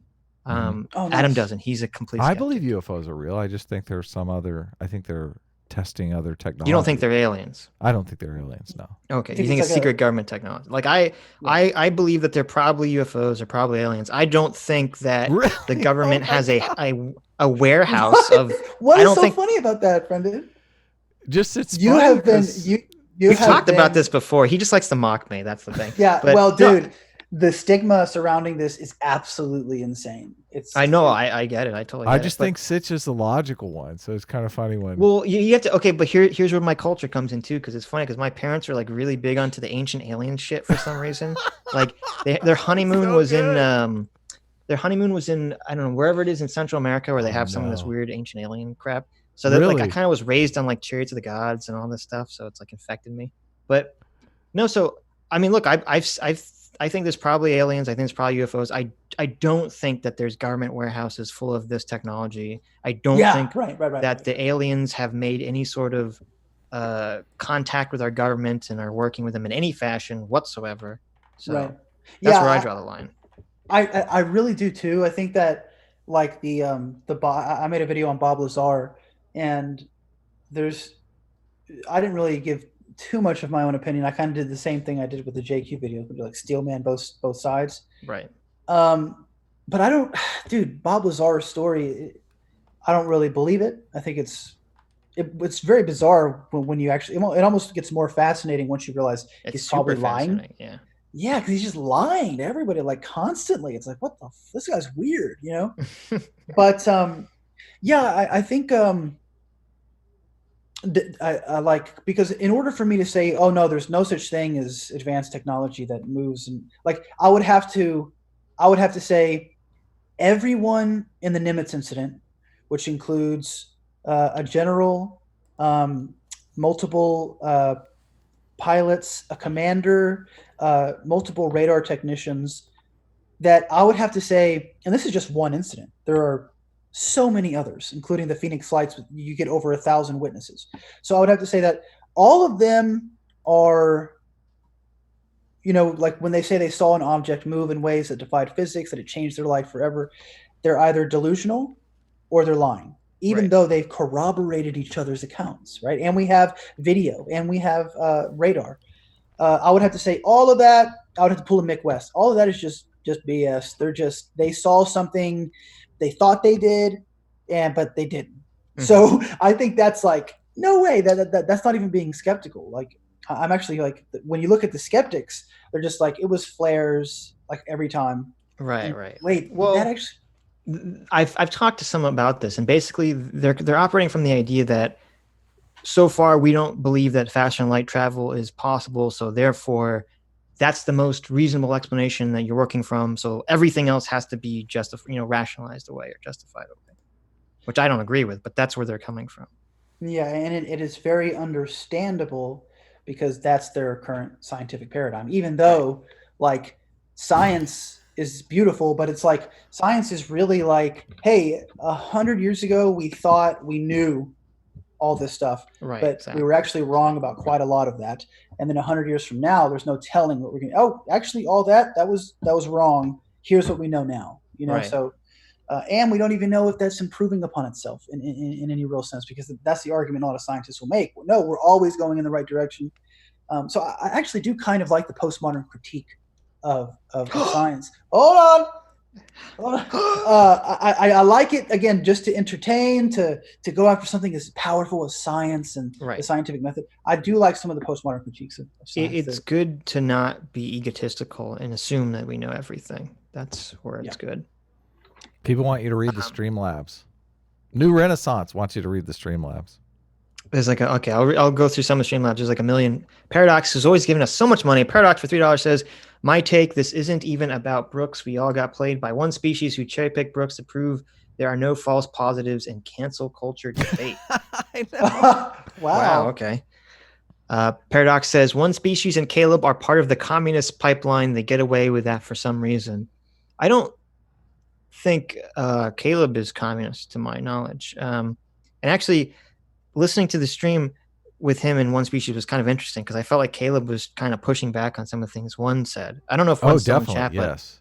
I did get Caleb the impression is a from proto-Neo. Like, right. I think he might make it out of the Matrix. He might make it out of the Matrix. I did get the impression from our talk with one that he is maybe communist, and he's just not being super upfront with it. I'm not exactly sure. I mean, I don't remember if we directly asked him, so maybe he says he is if you ask him. I don't know. But the plot thickens. I do think, and I do want to make a video on this, I do think that Innuendo Studios, the guy that makes the Alt-Right Playbook, is 100% the communist pipeline, and no one's ever called him out for that. So I do want to talk about that at some point. Paradox for $3 says, explain one thing. How come one species had all this evidence on Brooks, but he couldn't have a stream with him about it? And instead it had to be Sitch and Adam. In other words, why was one species using Sitch to restate his grievances with NoBS? Well, I don't know if... well, first of all, I guess because it came up on our stream. One species brought up on our stream. But I don't know if one species tried to stream with Brooks. I highly doubt Brooks would have ever gone on a strong one species channel. Yes. So Paradox... I love Paradox, but he likes to get into a little bit conspiratorial thinking sometimes and overcomplicate things. So I think it was just as simple as that NoBS would not have streamed with one species. Paradox for $3 says, Sitch's law appended, when people are arguing, they're not arguing about definitions, but they're also arguing about their identities. That's true. That is true. That is often very true. Yeah, that's true. We can add that to Sitch's law. That'll be Sitch's law too. Paradox ending for $3 says, wait, this is an opportunity for Adam's law. Oh, there you go. There you go. What's dueling laws? There's Can Adam's I have a law. Wait. What's your law? Oh, shit. UFOs are real. Gotta get the fluoride out of the water. That's John's law. John's law is, so my law is, most arguments are about definitions. Adam's law is people are arguing their identities. And John's law is we gotta get fluoride out of the water. I've done the fluoride test. I'm telling you, it's not worth the IQ points. There you go. Paradox for $3 says, if there are only two ways to get Brooks' apology was having one species and Caleb admit they are part of the communist pipeline, or having one species apologize to lying about cancel culture not existing, how likely would it be to get Brooks to apologize? I don't think anything on the planet would make Brooks apologize to Caleb or one species or me. So I don't think any of that would have mattered. True. Paradox says, fuck it, invite everyone, play all the clips, atheists for Jesus, Jews against cuckoldry. Let's go. Oh, wow. There you go. I got my Atheist for Jesus shirt on, so I'm showing a video of my studio downtown, so that's what people are looking at. Paradox says, nonsense Buddha, ouch. The internet is now is not 3 years old. The communist pipeline is 15 years old. You are being played. Reject all extremists. No, I'm not. Oh my God. Is he saying I've become a communist? This was from an hour ago, so I don't know what we were talking about. Okay. Well, no. I'm not going to the left. I'm not like, in love with ContraPoints now or anything like that. You're not. How dare you? How dare you? Good. So good. Come on, you have to cut to ContraPoints, otherwise you're not really a leftist. No, I'm just kind of floating around the center, and that's where I feel best. Floating. like an unidentified floating object. Got him. Well, he said, I'm floating around. No one knows what I am. I mean, we all know what's happening here. Okay, John is trying to transition into an alien. Yeah, okay? he's trying to establish his law. He's trying to beat us in the law hierarchy. Yep. Yeah. Paradox again says Destiny got canceled by SJWs in 2011. I didn't know that. The past 3 years are a consequence of something, not a new phenomenon. Overlook that, and you are walking right back into what caused it. I don't know about Destiny's early days because I only started listening to them recently. So yeah, Destiny seems to be kicking pretty well. So Paradox again says, wasn't Stoicism the same as toxic masculinity? Wasn't that what Michael Morano's teacher said? Oh man, he was very down on Stoicism. So did you see that there's this guy trying to rebut Michael Morano's claims that his teacher isn't racist because he was in that guy's class too last year or something. Really? Oh, yeah. Things getting interesting. And he made these 4-part videos, but I don't know. I watched the first 3 and they were so lame because he's like, the big evidence he has that the guy's not really anti-white racist is because, he once coached a team how to argue against like the black nationalist, black, white racist arguments. And the argument, and this big argument that is supposed to prove that his teacher isn't racist was an argument about how capitalism is bad and capitalism is created racial conflicts in the world. And that if you believe anything about race, you're buying into the capitalist dogma that's used to manipulate you. Like, how does this prove it? He's basically saying the only way to beat the racist argument is to go further to the left. Like, I don't see how that proves anything. Right. Pragmateri, what is this name? Pragmateriax for $25. Thank you very much. Prag says, I think if Brooks hadn't been such a dishonest D-bag, you could have discovered that you have different definitions for racism. From where I sit, Brooks conflates race and culture and clearly huffs paint. Yeah, see, but that's part of the problem. I guess Brooks he's just not equipped to handle the conversation. I like how Brooks showed up in the chat for a little bit and was just like, fuck this chat. Fuck these people. Did he say that? It's like you're all cowards. Like who's cowards? The chat is cowards or us? I don't know. Probably us. I don't know. Sherringford Hope for 313 says, A word, B word, Sitch. You just need the C word to complete the collection. I would never use the C word. Oh my God. How dare you? Communist? There it is. Hummer Rodriguez for $10 says there was a study that showed that blacks of the same lineage did better in Germany than in America because of culture and higher expectations.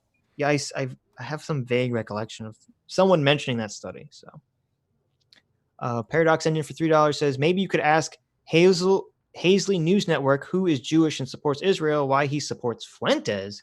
That one might have quite an interesting answer. Oh, Hazley, he's the super right-wing guy who, oh my God, he was debating some white nationalist on the kill stream, or not kill stream, on Blood Sports, and it was really hilarious.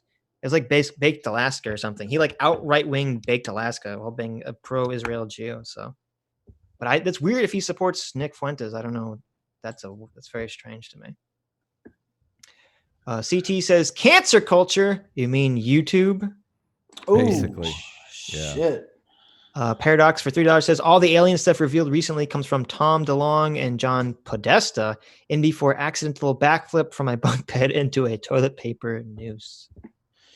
There you go. We're just buying into the Podesta lies, John. Oh, well, Podesta is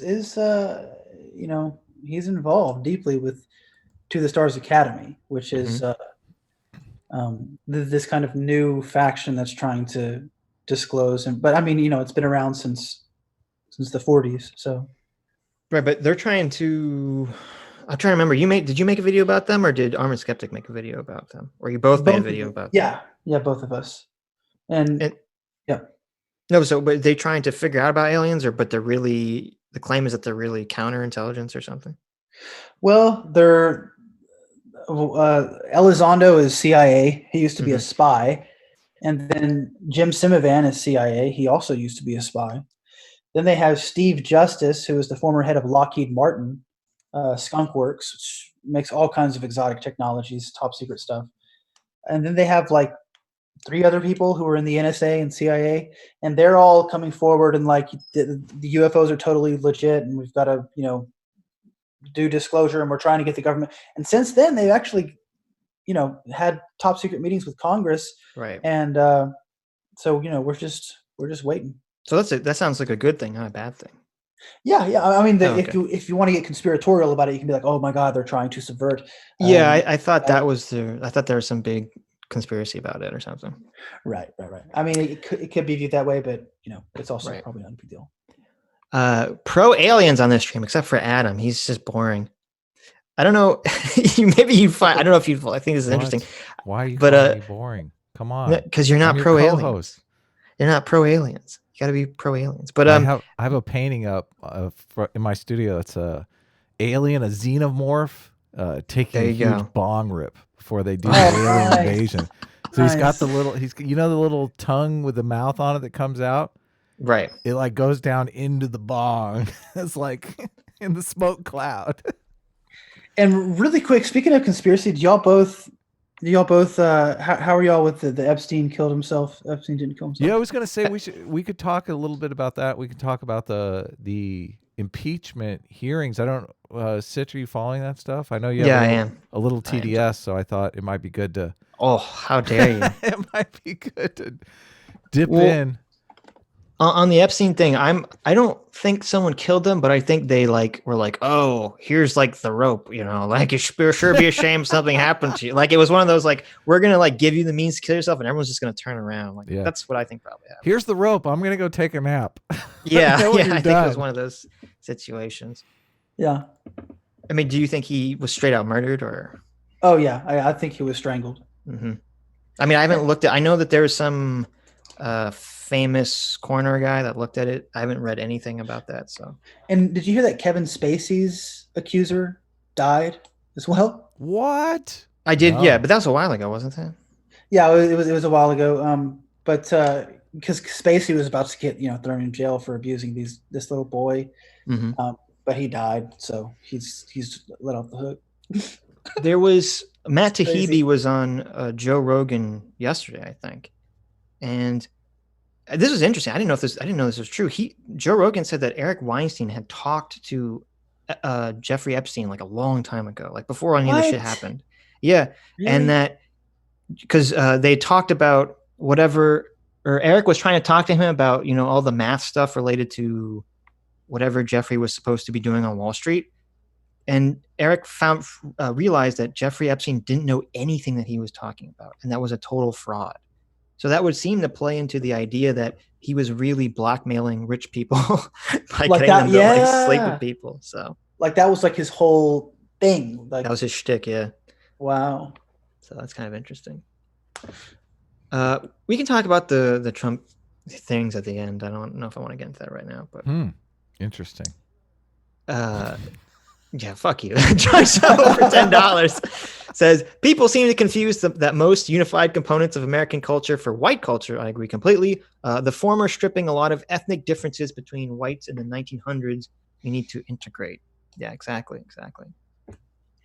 Why am I sober for $2? Says Jesus was the first victim of cancel culture. Hell yeah, they canceled the shit out of him. Oh wow. There you go. It's true. Again. The Jews are always the victim first. Oh no! Always going after the Jews. It's terrible. You had to take it there, didn't you? Hey man, Jesus was original Jew gangster. Come on. Oh okay. I get what you're saying. That's a much better angle.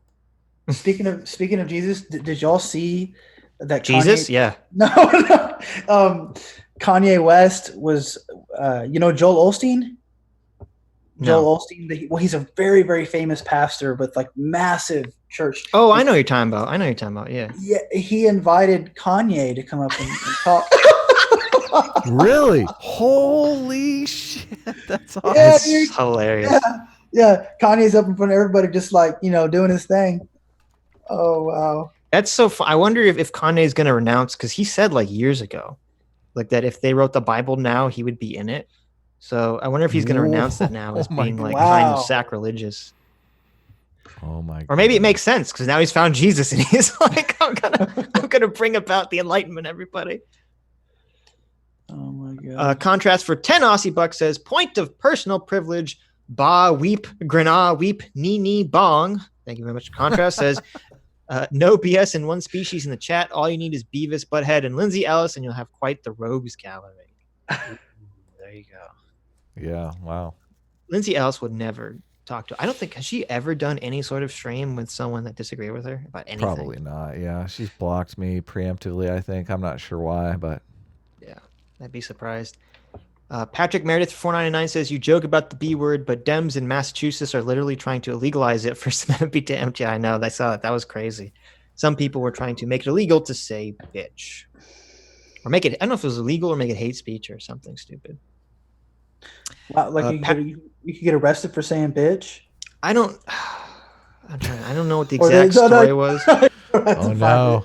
I gotta look it up because I saw people talking about it and it was so stupid. I was like, I can't read this. It's gonna hurt my brain. As a bill to ban the B word. I don't know. I don't have time to read this right now, but yeah, I'm sure there's a little bit more to it. I'm assuming they didn't try to make it illegal to say because I don't think there's any word that's illegal to say at all in America. No. So Patrick Meredith for another 499 says tigers exist in the wild. Does that mean they're smart? No. So obviously tigers have they're all acting across their predatory instincts that are biologically inherent in them. Okay. So tigers and other animals don't have to be smart in the way that humans think that they're smart. Do they have free will? Do tigers have free will? No, I would assume not. But okay. But when you're talking about a group of humans, that the thing that gives humans their advantage is their intelligence, is the fact that they're able to form complex group structures and complex societies and use tools to aid them. Teams. So I don't think that's a fair comparison. Yeah, we've offloaded so much of what animals store in the genetic level, we've offloaded to the cultural level, which is like, our genes have been better honed to absorb culture. So basically we come out and just suck in all the relevant culture. And if we didn't have that stuff, we'd be effed. That's right. Exactly. Yeah. Just Mercy for $2 says you didn't answer. Okay. Just Mercy is mad. I didn't properly answer his Israel question. So I guess the easiest way to simplify this is that, for you.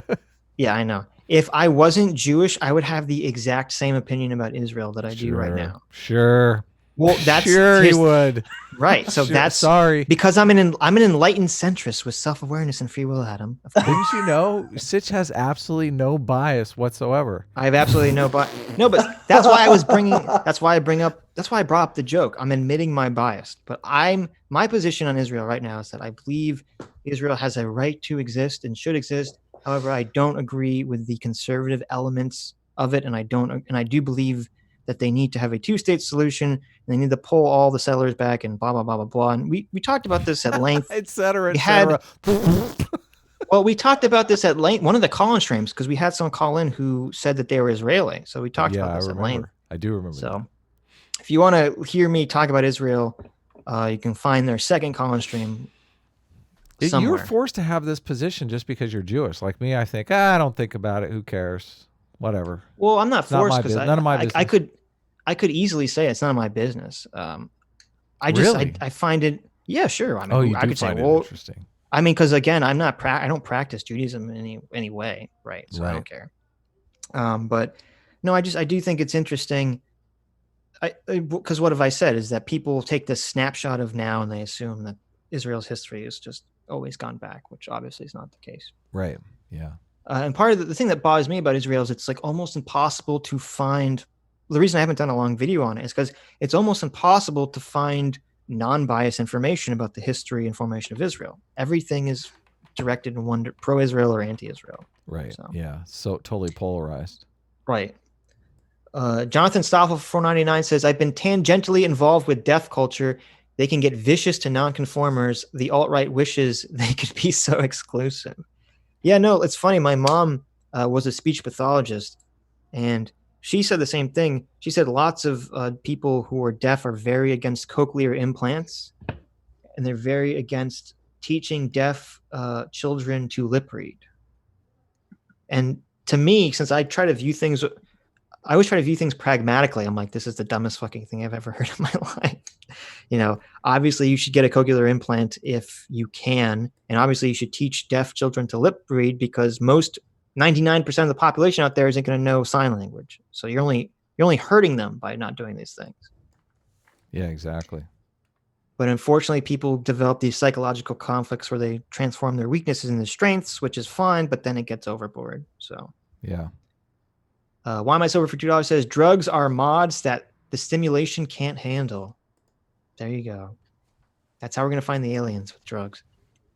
Bob B for $2 says from racist stream to stoner stream. That's true. I like that. That's true. Yeah. That's right. We need to stop talking about racism to talk about more about aliens. Yes. We can't. It's a shame because I'm in California. All that stuff is, well, not all of it, but weed's legal here. But you can't do any of that stuff on YouTube. Like, how am I supposed to rub it in everyone's face if I can't even? It sucks. Like, one day shrooms will be legal again. Shrooms? Oh, man. Oh, shit. Sitch is swinging for the fences. Can you imagine? Let us know in the chat if you want us to have a shroom stream where Adam's actually shrooming. It would actually, here's the thing. Watching other people on shrooms is like super boring. I can imagine, yeah. Watching other people on drugs is typically super boring. So. Unless they have like a serious episode or something, then it's kind of scary. Right. The first time I did shrooms, I had a super serious episode at the end. I was really? Like, what happened? Yeah, it was hilarious. As I was coming off of shrooms, I was with my girlfriend at the time, and she fallen asleep. So I was like alone to like process all these thoughts. And I was like, oh my God. Oh shit. I was like, oh my God, guys, I just figured out the secret of reality. Okay. The secret of reality is that 6 people are all sitting in a room alone, and all these people are God. And one person assumes the Godhead at all times. And that person knows that they are truly alone, and that there's really no one else out there in the universe, because God is alone. And the other 5 people are just the various aspects of God that have been deluded into thinking that they aren't alone to make God feel better. But at some point in time, the person that knows the truth has to shift out with someone who doesn't know the truth. And there has to be this continual cycle. Oh my God. And I thought that since I realized this, that meant now it was my turn. That I was going to be shifted into the Godhead and know the horrible truth of being alone. You got the rotation. No! You got the rotation. Dude, you should pitch that idea for a screenplay at some write studio. It yourself. And that's make true. That is awesome, dude. Yeah. Write it as an episode of Social Justice Detective 2. Yeah, so it's so funny because I always recommend shrooms, but the first time I did it, like, it was really positive until that point. It was super negative. Oh man. So it's a mixed bag, I guess. King Dance Killer 499 says Sitch is part Slav. Slav Sitch avatar incoming.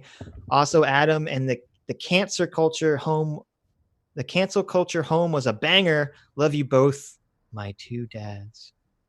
Nice. There you go. Does that mean we have to get married, Sitch? I don't know. Sure. Yeah. There it is. Ew.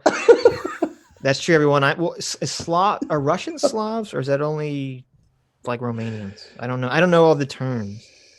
Yeah, I don't think about that stuff. Whatever. I'm mostly Russian. So. I am colorblind. I don't see race. I know that triggers the shit out of people. What? You have to simultaneously not see race and see race at the same time, or you're racist. Right. King Dance Killer for 199 says, cancer culture joke. Dang, autocorrect. Yes, the cancer culture. Got it. Yep. Zofrats for 20 Donkey Kong dollars says, buy Mama and Papa Sitch something nice for this. Thank you very much, Zoe. I will do that. Jason M for 2 Canadian says, Adam, will you go on Unsafe Space YouTube channel? I answered yes. I definitely will. Yeah, I like their stuff.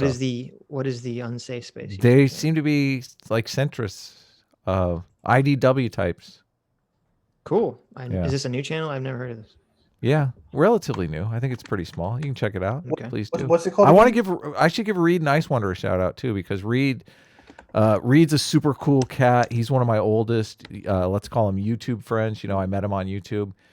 I've hung out with him a couple times. He is in Los Angeles, so his channel Cordial Curiosity does street epistemology, which is kind of funny. He sits people down and says, what do you believe? One of those things. Marks it on the chart where they're at and just gets them to talk about their beliefs. Some of them are just intense. But he's trying to get his channel up to 10,000 subscribers so he can utilize the YouTube space in Santa Monica. So, and he's right on the cusp. I mean, I think he's like 200 subs away. So if you throw him a sub, he might be able to escape the under 10,000 hell and move up the ranks, be able to utilize that space. Yeah, the channel, the other one was Unsafe Space. Oh, yes. Okay. Unsafe Space. Let me see. All right. Thank you. Why Am I Sober for $2 says, you guys underestimate Kanye. Wait till 2024. No, I don't underestimate Kanye. I think he will run, and I who's going to beat Kanye? Come on. AOC. He won't win. Yeah. But I mean, look, I quite like Kanye. I like what he's doing. Yeah, I like Kanye too. His new album is kind of weird, but there's one song that I really like. And if he runs for president, then wow. What party is he going to run under? Oh, he's going to run for the conservative ticket. Nah, sure. He's going to be a Democrat. Yes. There's no way. No, because he always talks against. He's like, the Democrats are keeping the black people down, and that's like his whole thing, right? Yeah, so he can take over. He can take over the Democratic Party. That's why he talks like that. Remember when he said on national television that George Bush doesn't care about black people? Yes, I do. We've gone so far from that. How we have changed, yes. Drunk Shovel for $5 says, tigers are acting on their predatory instincts, so all tigers are men. I see. There it is. See what you did there. There it is. Yeah, see, and we've talked about this too. Races, sometimes the white nats try to say that racism is a natural instinct, which doesn't make any sense, because how could you through evolution develop an instinct for dealing with other races if other races could only exist when such a long period of time these humans had to be separate from each other to evolve, different skin colors and facial features and all this stuff. So they conflate tribalism with racism. Right. Yeah. That's interesting. Yeah. So. Yeah, the American Indians had a very similar genetic stock, but they were all against the different tribes were against each other. Yeah, of course. That's the thing. Tribalism is an evolved instinct because we had to kill each other, and the people we killed usually looked like ourselves because we lived next to them. So that's why this whole thing is very silly. Well, also they would distinguish themselves in tribal dress. So right, of course. Like in whatever your skin color was, you just wear what they wear, and all of a sudden you're the same tribe. Right, exactly. Patrick Meredith for $9.99 says, I would argue it is possible that some groups of humans have differing instincts. 100,000 years is long enough for microevolution. Example, lactose intolerance. Yeah, sure. It's definitely possible that some groups of humans have differing instincts. I mean, I think it'd be kind of hilarious. I don't know if this is true, but I think it'd be kind of hilarious if, they always say that Ashkenazi Jews have the highest IQs of any ethnic or racial group. And it'd be kind of funny if the reason for that is because Jews were forced, because Jews couldn't own land for like a very long period of time in Europe, that they were forced into doing the kind of white collar jobs that are now everyone's trying to do nowadays. So you could say, hey, maybe that's why there's a higher IQ. I don't know the answer to that, but it's possible. That doesn't mean he can be racist. I looked up Cordial Curiosity's channel, and I noticed he has one of his videos is alien energy. I'm telling you, John is making some headway here. I feel like this poor girl might have watched one of John's videos, and now she's going out in public and proclaiming humans are a form of alien. Oh, see, we did a debate, John, that we actually did the debate twice, because first of all, it was Adam and someone else did a debate whether aliens were really demons from like the Christian Bible. Ah, yes, that comes up a lot. Yeah, and Adam didn't take the debate seriously. I can't imagine why, but he didn't take the debate very seriously. I did take that debate seriously. Oh, with your laser pointer. Yes. I read the Book of Enoch. No.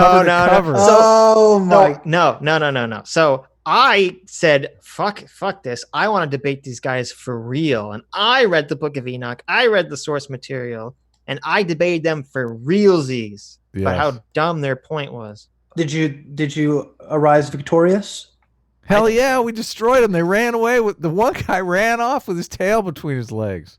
Yeah, one guy. Yeah, it was so annoying because the main guy that I wanted to debate, he came late and then he just ducked out after like 2 minutes. Nephilim Free, you know that guy, John. Nephilim Free's been on YouTube forever.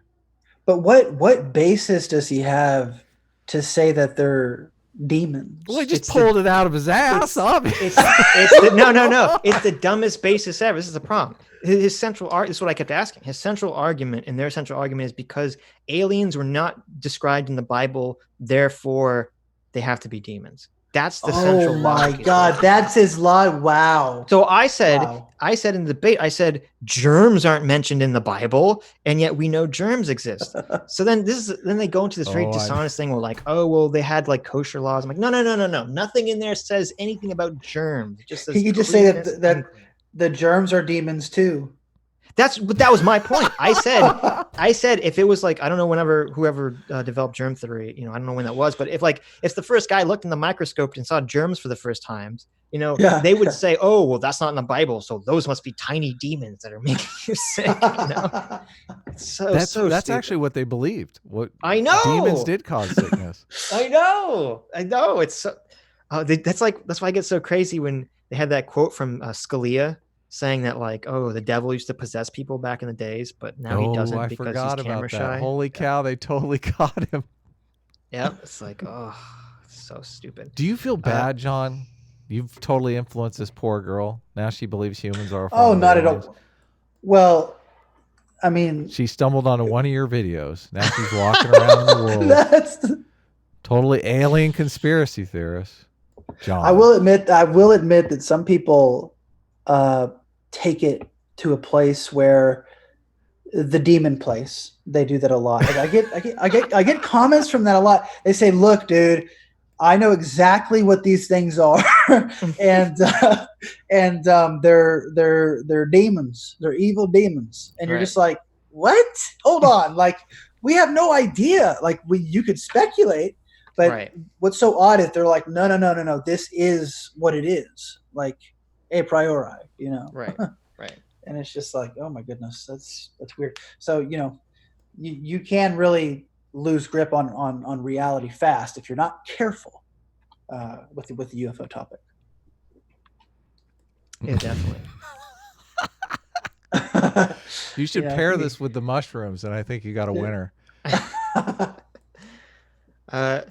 And it's funny, because I used to listen. I had a girlfriend once who lived very far away from me, so I'd always drive her home like late at night, and I'd always drive back. And the only thing on the radio was this. It was on Air America. It was like the conspiracy coast to coast radio show. Yeah, coast to coast. And so there'd always be talks about aliens, and there'd always be people talking about aliens or demons. So I was like, I'm ready for this conversation. I know this stuff.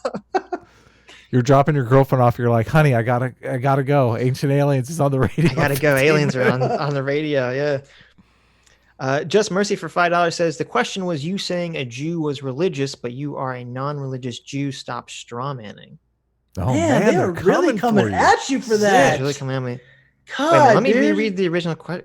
First of all, I'm not intentionally strawmanning anything. Where's the original? Right. Just Mercy. Sitch, please explain the friction between your definition of being Jewish as religious in defense of Israel versus you stating you are a non-religious Jew. Oh, I assumed you were referencing the video. If you're not, I don't know what you're talking about. But no, I've said Judaism obviously is a religion, and I'm not religious. But I have also said, and I stand by this, that there is a cultural aspect to being Jewish that obviously affects you when you're raised. The same way, Adam says he's not Christian, but he was raised, culturally Christian, right? People hate that. People hate. Yeah, I know, but it's true. I know. I'm ethnically Christian. What the hell? Right. So I do, and again, I self-identify as Jewish, even though I don't practice Judaism, and I have no intentions to practice Judaism, or even to have, if I have kids, to have them practice Judaism. Really? I still do feel, I still do feel Jewish, and maybe this is hurting my own argument, but I do feel that kind of ethnic connection, to Judaism on some level. And it's hard not to, when you're a little kid and I was bar mitzvahed, and you have so much like the Jews were persecuted for ever. Oh man. You have all this stuff like drilled in your head. So yeah, I know. I have friends that are super hyper aware of that stuff because culturally it is kind of drowned into you, and they're very open about it. You're taught about that stuff from a very early age, and I try to imagine how it must feel to be completely immersed in that stuff as you're growing up. Like, it's just such a crazy idea. I guess, I mean, no one in my history was just persecuted in that way. Right. Sitch, do you ever get worried, like, because you seem more all like the time. Well, yeah, obviously, but like you seem more like a chill person, but one species, like, do you ever get worried like him when it comes to anti-Semitic rhetoric and stuff? Like how do you feel when that happens? Like, do you feel personally attacked when someone's like, "Yo, so you're saying, you're saying, because one species goes after anti-Semitic rhetoric a lot harder than I do, is what you're asking. Because it sounded like you were saying one species is saying anti-Semitic rhetoric, which I don't think is what you meant. No, is one species Jewish? That. I don't even know. I did not mean that at all. I have no idea, but yeah, I don't think so. Doesn't matter. No, but like, does it ever affect you personally? Like, you're ever like, God, dude, it's all this fucking anti-Semitic shit. Why? Well, there's two situations to that. The first time it ever really affected me. It was actually kind of interesting. It was I was in my 20s, and I used to play Left 4 Dead a lot. And a friend who I played with quite often, he started to say Jew as an insult. And I was like, whoa, that's so weird, because I'm Jewish and that kind of like offends me. He's like, oh, I'm sorry. And like, he didn't mean it that way. And it's just, and it was kind of a good waking up moment for me, because where I grew up, I don't know if this was everywhere, but where I grew up in the 90s, the big insult that you threw around was gay, or the F word. And we called everyone gay, even though we didn't mean it like, oh, being gay is bad. It was just like the word you used. Right. And so I used to argue in favor of like, well, it's okay to say because I don't mean it that way. But then when I'm faced with someone saying Jew and they're saying it the exact same way, I knew that he didn't mean it that way. And it's just wherever he grew up in New England, for some reason, they said Jew. I still felt like that's super fucking weird to me. So that was kind of like an aha moment. That's when I stopped saying gay as an insult and all that stuff. So that was the first time. That's the first time I really felt like that. The only other time I really feel like that now is it does bother me, because I do feel like right now, the white nationalist and the anti-Semitism is growing. Yes, not getting better. Right. So that's part of what's made me kind of change my view on the culture wars. I see these things only getting worse, even though I do feel very strongly that the main reason for it getting worse is the SJWs, but it's still like, it does need to be addressed.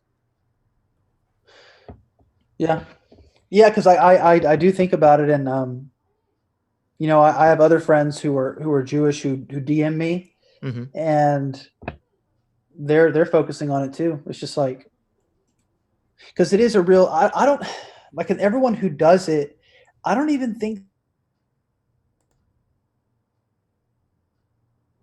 that if they're really understanding what their words are doing. Now, I'm not talking about fucking banning people or anything like that. But I don't know if they really understand, like, it affects people, but they must, because when people say anti-white stuff, they feel personally attacked. Right. So yeah, exactly. Jewish who DM, so they should have some understanding that a different group feels the same when you do that, which you're against. Well, I was trying to broach that approach with Brooks, but it didn't seem to work. Right. So. Yeah, no, and I think this actually is interesting. I haven't heard anyone, it's so funny because they always say like, oh, there's like this huge uptick of black trans people are being killed in the streets and blah, blah, blah. And you like look at the numbers and it's like super low. So I don't know what the fuck they're talking about. But then if you look at, I've seen multiple articles, I haven't researched this to see if it's true, but I've seen multiple articles saying that anti-Semitic crime is the largest group for hate crime this year. So that is weird and discerning to me. So, what about you, Adam? You don't give a damn, huh? What do you mean? As far as hate, I get all kinds of hate. Everyone hates me. But like, do you ever feel like personally attacked when somebody says something anti-white? Like, do you line up your identity? Not really. Not really. I mean, I was not. I mean, I grew up poor basically.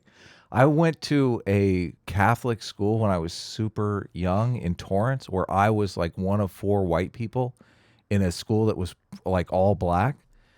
So I think this experience really like made me understand how it really does suck to be a minority, to be surrounded by people who don't look like you. It's a weird feeling that never really goes away. And so I kind of empathize with the minority communities. The thing that we have in America is a strange thing. I was watching this. I can't remember who the speaker was. It was some conservative speaker, and he was talking to an audience full of white people about conservative politics. Basically, he's a black speaker, and obviously, anytime a black speaker does this, they're going to get like the Uncle Tom, you're a sellout, which is their culture, basically calling them out for being different. Yeah. And this kid stood up in the audience and basically said the same thing I was just saying now about, how do you feel about being in these institutions where you're just surrounded by white people? Because the guy was talking about how he had gone to Yale and, really outgrew his circumstances, and, he was born both poor and black and that kind of thing. And in order for minorities to kind of escape their circumstances, they do kind of have to embrace these white institutions, which just, it's got to feel, it's like that. It was funny because like they're in so he's talking to a bunch of white people. He's a black, this other kid is like the only black person around. And they have this very real moment, this very real exchange from them, where the guy was basically saying to him, you have to be able to get past that. You have to be in order for you to improve yourself, you have to be able to see past race. And I just think there are some people that they can't do that. I think it's obvious, like it's easy for white people who are surrounded as the majority, just not to think about it. That all that is true. But I do think that the social justice side, they're trying to address these very real feelings, these very real problems in society, but they're doing it in ways that are just dumb and unproductive. Like, I don't know, how do you get around that? How do you? Well, yeah, I was just going to ask you, like you have a segregated college, right? They have a black college where the kid can go and excel, but obviously that's racist, right? Right. They tried to do that. Aren't there traditionally black colleges where you could go and excel in academics and be surrounded by people who look like you? But in this day and age, that just like that side of those feelings, like they're very much denied or suppressed, or I don't know what. How do you have that conversation? Sorry, I interrupted you, but go ahead. No, that's fine. But I was going to ask. So, given that we know minority status is not the best thing ever, how do we go about navigating the eventual minority status of people who self-identify as white and who it's becoming more prominent in America? And how do we go about like not alienating them as well? Because I agree with you. Like when you look at minority status, well, I suppose it depends on the individual, really. It does, because yes. The left traditionally likes multiculturalism. The right likes ethnocentrism. That's just the intuitions of individual people. Yes. Because I can talk to a trans black woman on a wheelchair, and they're just having the best experience ever. They're loving life, one day at a time, loving people. I'm not a victim. And you look at that and we deeply admire somebody who is technically a victim, but who transcends that and like has a really good time. Yeah. But so my question is, so how do we, if we grant that minority status is not good, then when whites become a minority, how do we navigate that? What should who like, because the left is going to be like, yeah, you're a minority finally, and that's bad. Well, but then the right's going to be like, oh my god, we're all going to die. So how do we find like a middle ground to that? Do you know, like, do we have a good answer to this yet? The worry that people have is like, you have all these people on the left, on the social justice side, that seem to not want equality, but they want like revenge. Right. So that's the biggest worry, I think, in this whole debate. So Sitch, what's your take? Well, I mean, I don't know. It's weird because, I am a minority, and it's a little bit different because I guess it's not something like you instantly see me and go, oh, he's a minority, he's a Jew. Like, it's not something, It's not the same as being black or whatever. But personally, I only felt threatened as a minority once, because I used to go and poll all the time, and it didn't bother me. And there's like tons of anti-Semitism there. And I only started to feel threatened by it once I said, oh, wait a minute, these ideas are actually spreading out beyond poll and into some sort of more mainstream ideas. And that's the only time I felt threatened. So, I mean, to answer the question of, I do think that we need to go back to the idea of trying to teach people to be colorblind and trying to teach people to just accept America, the American idea, the American idea, the American identity. I think that's the only way to do this, is to try to really breed out the racial tribalism. To just kind of say, we're all Americans now. Yeah, and I would also add that we have, in doing that, we need to figure out how to not take our identities, which are transitory and difficult, and they change, and not take those as seriously. Right. Especially race-based identities, because then when everyone's arguing about that, you're like, well, you're not talking about me. I mean, I'm just a human I'm standing right here. Like I identify as just consciousness. I'm just the space in which things are happening. Like, right. That's really what we should get to. And I feel like right now all of the arrows are going the wrong way in America. Oh yeah, yeah. No, I agree. Like, because I felt growing up, being a good '90s liberal, that I was kind of instilled with the values of your identity is the thing you think and the way you act, and the kind of how you move in the world. I was never had this idea that my identity was really, tied down to some physical part of me or my heritage or whatever. I mean, I don't know, maybe that wasn't, maybe that was just me personally, because I kind of rejected a lot of the Jewish stuff, because I was like, as a little kid, I was like, going to temple is boring. Like, this praying shit is boring as fuck. Like, I can't identify with it whatsoever. So, I mean, even as like a matter of experience, we can see that identity is an illusion. Of course. So if you just if you meditate long enough, you can get to a point where all that is the space where things are in that moment. So it's just like this moment, and you can really, it's just kind of like strengthening your awareness, and you can realize that this identity, and this is, I think we're all going through like an identity crisis. And I think part of what's going on with the left is they're realizing, holy shit, you can move this identity and change it, and that identity can become who you are. So if like I'm a woman, well, my experience is that of a woman, so I am that. You can come over here with your damn bigoted biology that says nothing about my experience, So it's a totally different framework, and evolutionary biologists don't understand it because they're literally only giving a damn about the experience. So, right. Biology is all about the quantitative. What the left is doing right now is emphasizing the qualitative. And until that disjuncture gets parsed out, we're going to keep screaming at each other. Totally. There's something too about cultures wanting to distinguish themselves, and sometimes they distinguish themselves by race, which I think is like we see that happening.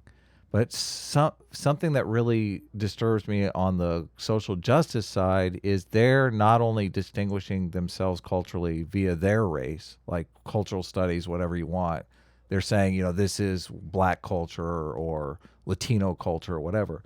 Like they're trying to target white culture and say like you're all colonists, like your whole culture is just theft from elsewhere. It's like cancel whiteness. Yes. Yeah, I don't know,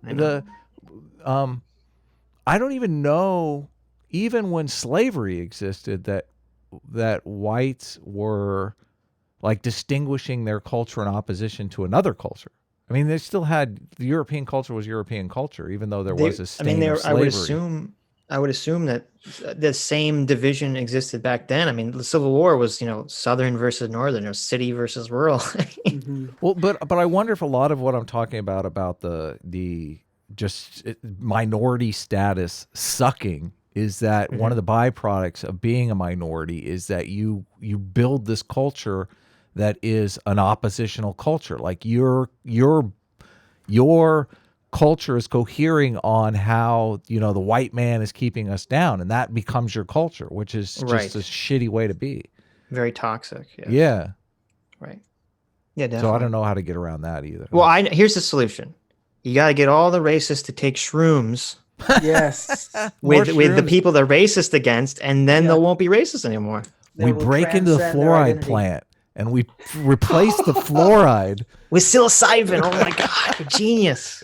Wow, plan of the century here. We did it, guys. We figured it out. We cracked the case. I think that was the plot for like Batman, the first Batman or something. I don't think that was the plot of Batman. No. But it wasn't with a Scarecrow, I think. It was, yeah, it was the Scarecrow gas. Oh my God, there's that it wasn't psilocybin. Awesome scene where he's on shrooms and Batman's like in his face. He's like, I love that scene. Yeah, you don't see horrifying hallucinations when you're on shrooms. I mean, you could think horrifying things, but that's different. Anyway, Just Mercy, Just Mercy for another $2 says Sitch is a secret Jewish supremacist by his own logic. It's not a secret. What are you talking? It's not a secret. He talks about this shit. My followers. No. Just Mercy, I've seen he's around. Okay, cool. You're an outspoken Jew supremacist. What are you talking about? You're always first of all, yes, I always say the Jews Jew are the IQ, so like Jewish IQ, chosen people, all this that's nonsense. Right. I do say chosen people quite often, but I'm trying to. When I originally saw Super Chat, I understood what his point was. I've kind of lost it because that was like an hour ago. I mean, I'm not. Okay, so here's okay, so wait a minute. The difference, the thing that I was arguing with Brooks, because this is what this is coming back to. I was saying that first of all, there is no unified Jewish culture. Like, it's hilarious because if you go to Israel, a lot of Israelis don't consider non-Israeli Jews to be like true Jews. Mm-hmm. Okay. And then there's also, it's hilarious. And there's Sephardic Jews, there's African Jews, there's Middle Eastern Jews, there's Hasidic Jews, which are the guys, you see with the black suits and all that crap.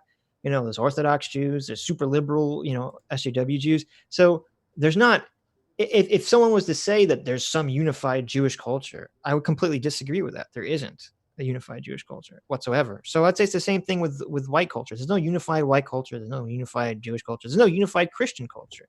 Now, there are certain aspects that maybe you could pick out that often exist in all those, all the various subgroups, but.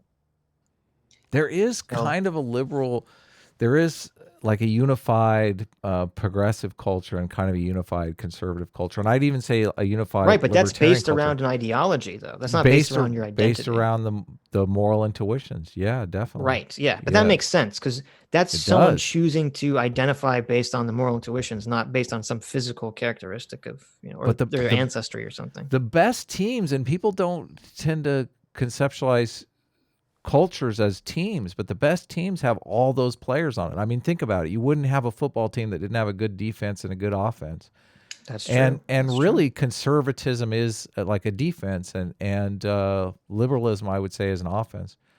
I know people are going to not like that, but progressivism. Progressivism, yeah. Offense. Progressivism pushes for change, and I mean that keeps society dynamic. It really is an offense.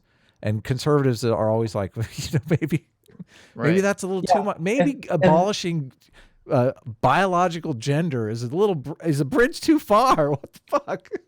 Yeah, exactly. Yeah. I mean, you could say that's part of the problem with Japan. They're being too conservative. Yes. That's why they're having all these problems with suicide rates and their culture. Like, people are just so unhappy in Japan and people aren't getting married. What is up with that? Yeah.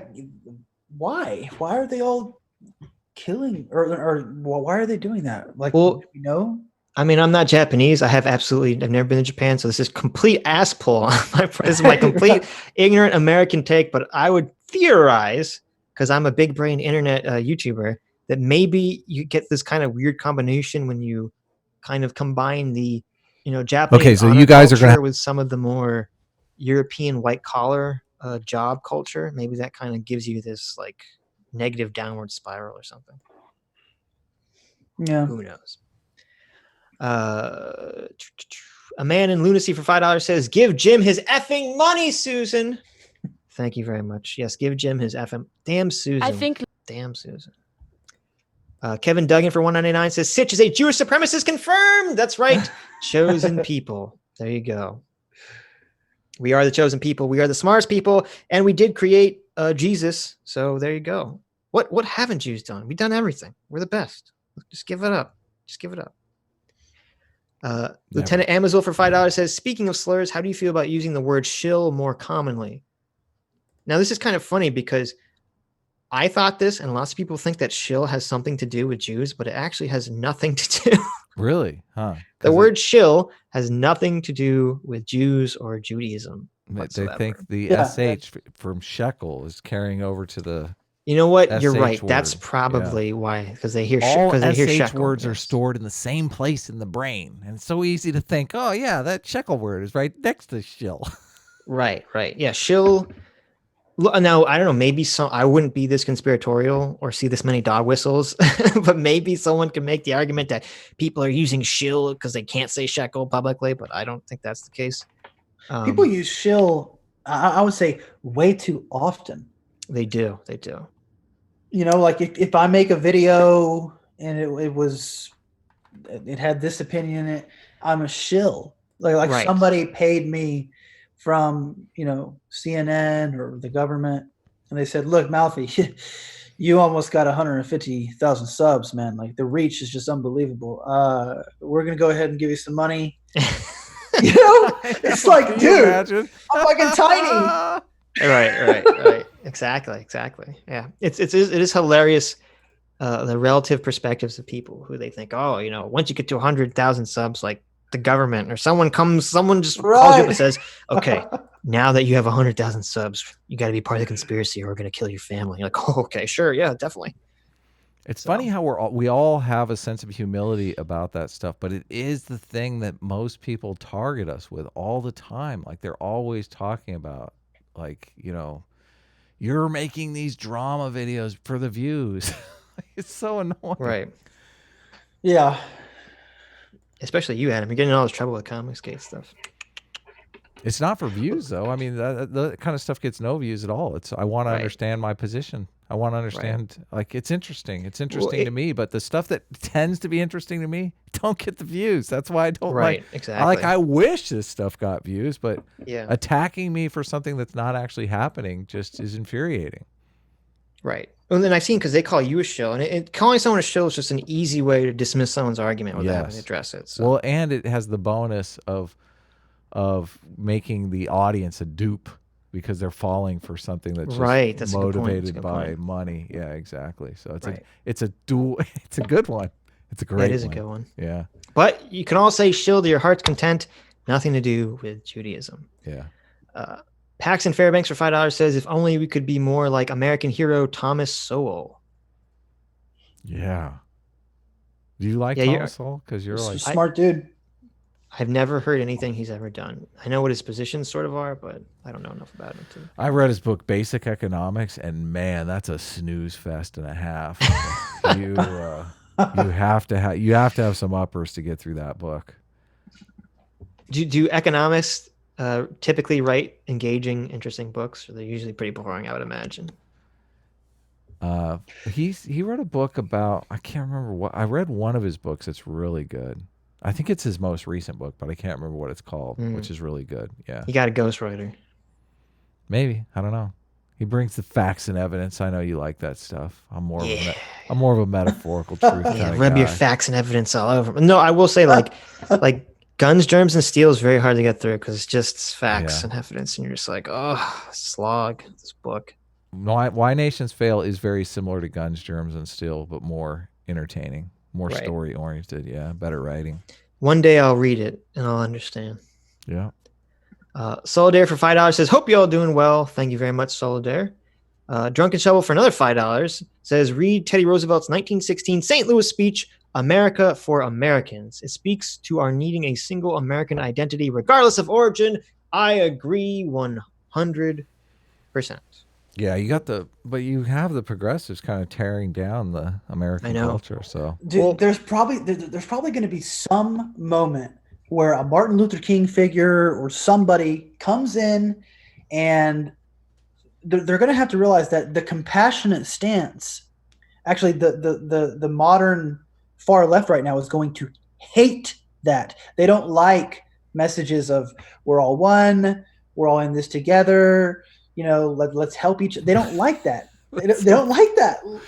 That's so bizarre. Like, dude, we have Tucker Carlson talking about Martin Luther King, and Tucker Carlson's emphasizing Martin Luther King right now. Yeah. Like, it's crazy. It's like, wow, because they all say Martin Luther King had to do what he had to soften everything because of where he was, and he would have been shot earlier or whatever. It's like, bro, I see it completely differently. I think Martin Luther King believed everything he was saying, and even if he did have to soften it, that's like, so what? It worked. Like, that's the point.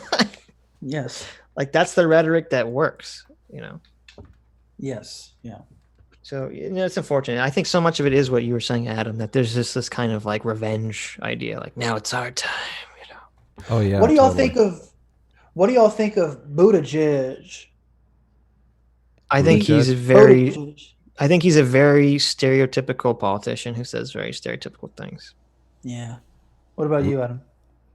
I don't really have an opinion on Buttigieg. I haven't really listened to a lot of his talks. I heard him in the debates, and I mean, he was capping on my boy Yang. So fuck that guy. Fuck Buttigieg. I love Yang. Buttigieg should take hold on. Take a fucking hike, that motherfucker.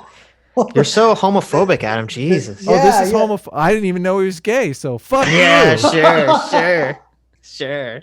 I do. The thing that I like about Buttigieg, we need an Asian president. It's time. It's time.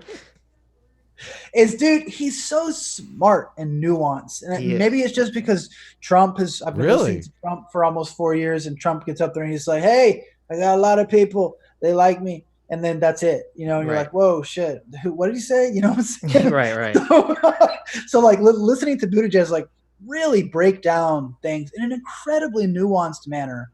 It's like, whoa, I haven't heard someone intelligent like that. We're gonna have an intelligent person run the country. Holy shit! I think Obama was pretty intelligent. So yes, right. I was about to say that. He was. Yes, and he was like a foot taller than Buttigieg. Buttigieg, I think, is a midget, right? I mean, that is why he won. Yes. But no, I think Buttigieg is trying to purposely channel Obama in his campaign. Yeah. And really interesting. The thing that bothers me is I do agree with you that sometimes he says something, I'm like, oh, wow, that was like a really good nuanced take. But then I just feel like sometimes it's just he says like the very standard talking point. And I just go, ugh. Yeah, he's very cookie cutter. He's very by the book. He's very, this is what you say. Don't say it like this. Right. I just like that he's so smart. And it's so refreshing. But if I had a magic wand, I'd put Yang in there immediately, because it blows my fucking mind why we have a presidential candidate who's literally saying he's going to give everyone $1,000 a month, and he's not winning. He's not winning. We're all like, hold on a second. No, I want Medicare instead. What? So you want Medicare or Medicaid instead of $1,000 a month? Why? Well, I think we have such a strong anti-communist history in this country that it's like time. Playing off of those fears, maybe. Right. Well, fuck them. Yeah, but no, we're Yang Gang all the way here. So I love it. Our conservative audience just shut us off. Like, oh no, they went in the liberal bubble. Escape. Yang Gang. Though it's funny because Yang is like, it's weird because the liberal conservative lines are shifting. So it's like if you support someone like Yang or Tulsi who will come out like anti-political correctness, then it's like, oh well, you know, you could support them. It's okay. Like conservatives are okay with you supporting non-PC candidates. I don't really like Tulsi. She's kind of yeah. How dare you? She's hot. How dare you? Very, very controversial take among our community, but I have to part ways on that one. She's kind of one note for me. She is one note. I will agree with that. Yeah. Like hot girl on a surfboard. Is that the note? No. Oh, sorry. No, but I think she's even been asked like questions that were about something else, but she kind of just ignored the question and said, "Oh, you need to stop question dodging. Regime change wars. I fought in the war. That's bad. War bad. Right. And we need to stop the regime change wars and then vote for me on Tulsi." Right. Like, yeah. Okay. She only talks about isolationism and stopping wars. And, blah, blah, blah. I could switch my position on Yang. My thing with the UBI, the freedom dividend, the thing that he talks about, $1,000 a month. I don't know how that'll affect inflation. I've argued with Sitch about that. So, but I don't. Society has so many factors that you really don't know until you try something. But the conservatives will always say, once you have some program like that, you can never get rid of it. So I don't know. I mean, that's not untrue. I mean, well, you got rid of prohibition, so it's not but like it's have we ever gotten rid of a service where someone gets something? Well, the public schools have been continually gutted. I think the public schools were much more robust when we were kids than they are. Yeah, I guess today. That's kind of true. So I mean, it seems like there's give and take on both sides. There's all kinds of institutional decay. Yeah, totally. Things can be taken back. Right. By the cheaters, but they're taken back. Kai Miss for $2 says, "Is nutting to incest being pro it?" Yeah, I know. I laughed. I was like, it's funny because there's so much. Like if you go to like any porn site, like on the How front do you know page, this, Sitch? I'm losing all respect for you. Oh my god, what's going on, guys? I'm a horrible degenerate that looks at porn. I know this is shocking. I know. I'm for it's monogamy, guys. Seriously, find yourself a girlfriend. There you go. Yeah. Don't nut it to incest porn. It's hilarious to see like when you go to a porn site and you see what's trending, to see kind of like what the mood of the porn country is. I find that very fascinating. This stuff. I don't know why. I've always thought that people's sexual preferences are very heavily tied into their psychology. So I do find it very interesting. Yeah, that is true. Because like they've done studies where when times are uncertain, people are more attracted to like older, like motherlier figures. But when times are like really good, they want like younger, like thinner women. Yeah, risky. So, right, exactly. But no, so it's funny because like nowadays, like, and I don't know when this happened, because it used to be like you used to never see incest porn, and now something happened where nowadays, like if you go to any like porn site, the front page is like plastered with like incest porn, or like it's usually like step porn or whatever. It's not actually that though, right? Like these are actors and stuff. Oh, you look at Mouthy pretending over here. Where do I get the real stuff? My name is Mouthy Buddha. I've never looked at porn in my life. Sitch, please explain it to me. I just want to know. No. I'm saying that these instances, when I watch, which I do, but I'm trying to desperately to stop, because I think it can lead to all kinds of nonsense. Of course. Very addictive. But as far as the incest porn, which I have come across from time to time. Mm-hmm. Now, in my mind, I'm thinking these are actors, right? Yes. Oh my god. Okay. What, Adam? Like I'm saying, this isn't actually really. He thinks it's real. Holy shit. No, there's. I don't think I've ever seen what are anything the ads claiming look to like? be real. Looking for brother and sister who have sex on camera. Right. Yeah, no, it's all, obviously it's fake, and that definitely would, I think it would be weird to see like someone who's like see it real, be like, oh, I don't know how I feel about this. Like I'm sure people who like whack it to fake incest porn maybe wouldn't feel the same way about like real incest porn. So. Right. They'd be like, whoa, this just got real. Right. It's like watching someone die in a movie versus watching them die in like a video of someone really dying. You're like, well, that's completely different. Like, dude, have you ever seen the video Mr. Hands? No. I don't want no. Okay, so we're not going down this. All right. How dare you?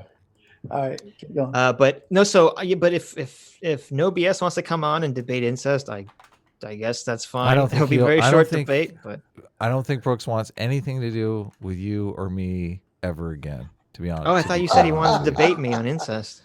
I don't think so. I think. Oh, okay. Yeah. There you go. He's just mad because it's so funny. I don't know if you've seen that debate, John, where he was on with Destiny debating incest. I saw a little bit of it. Yeah, I saw a little bit of it. Yeah, it is very funny. I would highly recommend it. Yeah, it is, because you have Destiny, who's like totally schooled in the laws of logic and deductive reasoning, and then you have Brooks, who's just like, "Fuck you, Destiny. You're an asshole." Right. Man Face the World for $10 says, Mouthy Buddha's minority point. Men are a minority in college. When people are minorities, white people are a minority in several cities. No one argues men need college scholarships or white people need representation on city councils. Was he saying that they should do that? I don't know if he's saying they should, or he's just saying that's just the way it is. Right. Well, yeah. I mean, I wonder if that will become a thing where but I don't think it will, because I live in Houston and whites are a minority and there's no but I don't think anyone feels like whites don't feel, my roommate's white, my mom is white, in the, socially constructed sense. But, I don't know. I mean, no one feels, we're all just chilling, dude. Yeah, that's chilling. Come on. That's the thing, is like most people, I mean, maybe, I don't know, because I'm very, I've lived in a multi-racial city for my entire life. So from my experience, most white people in these cities don't give a shit about this stuff. Now, maybe that's part of the problem, is that you have people who are living if you're living in any isolated community, then maybe you are going to be afraid of this because you just don't interact with other people very often. I don't know. Yeah. Like I can see it being a shock to, like, if you lived in Maine and then you just moved to Houston, you would probably be like, whoa, like there's nothing but like minorities and culture shock. Culture shock, right? But for me, I go to the Agora coffee shop in Houston, and it's like there's people of all, just you name it, everyone, and we're all coexisting beautifully and peacefully. They have really fucked up leftist views because they all go to the fucking coffee shop and that's what they think. But there's still a problem with black on black crime, though. That's still a problem in the inner cities in Houston, big time. So they live in a culture they live in an honor culture. There's a very good article in the Atlantic from, I think it's like the 90s, but it's called Code of the Streets. If you read that article, man, it's hard to say that black inner city culture is not an honor culture, which is just more violent, obviously. Right? Yeah. Much more violent. Like, and there are little pockets, where you don't go to the third ward in Houston. Like you just don't go there, because it's just, think of your stereotypical like hood, and like, dude, I couldn't walk down there. I couldn't. Sure. Yeah, there are places like that where I live. Sure. Yeah. So that is a problem, and of course we need to figure out, if this, deport all non-white people. I'm sorry. Deport all non-Jews. That's it. Get out Goyim. Let the Jews run things for a while. Look at that supremacy. God. There it is. There's a Jewish supremacy. Yeah. Just Mercy for another $2 says the uncertainty Jew principle. It's a superposition. Yeah, it's true. Totally it is sort of true.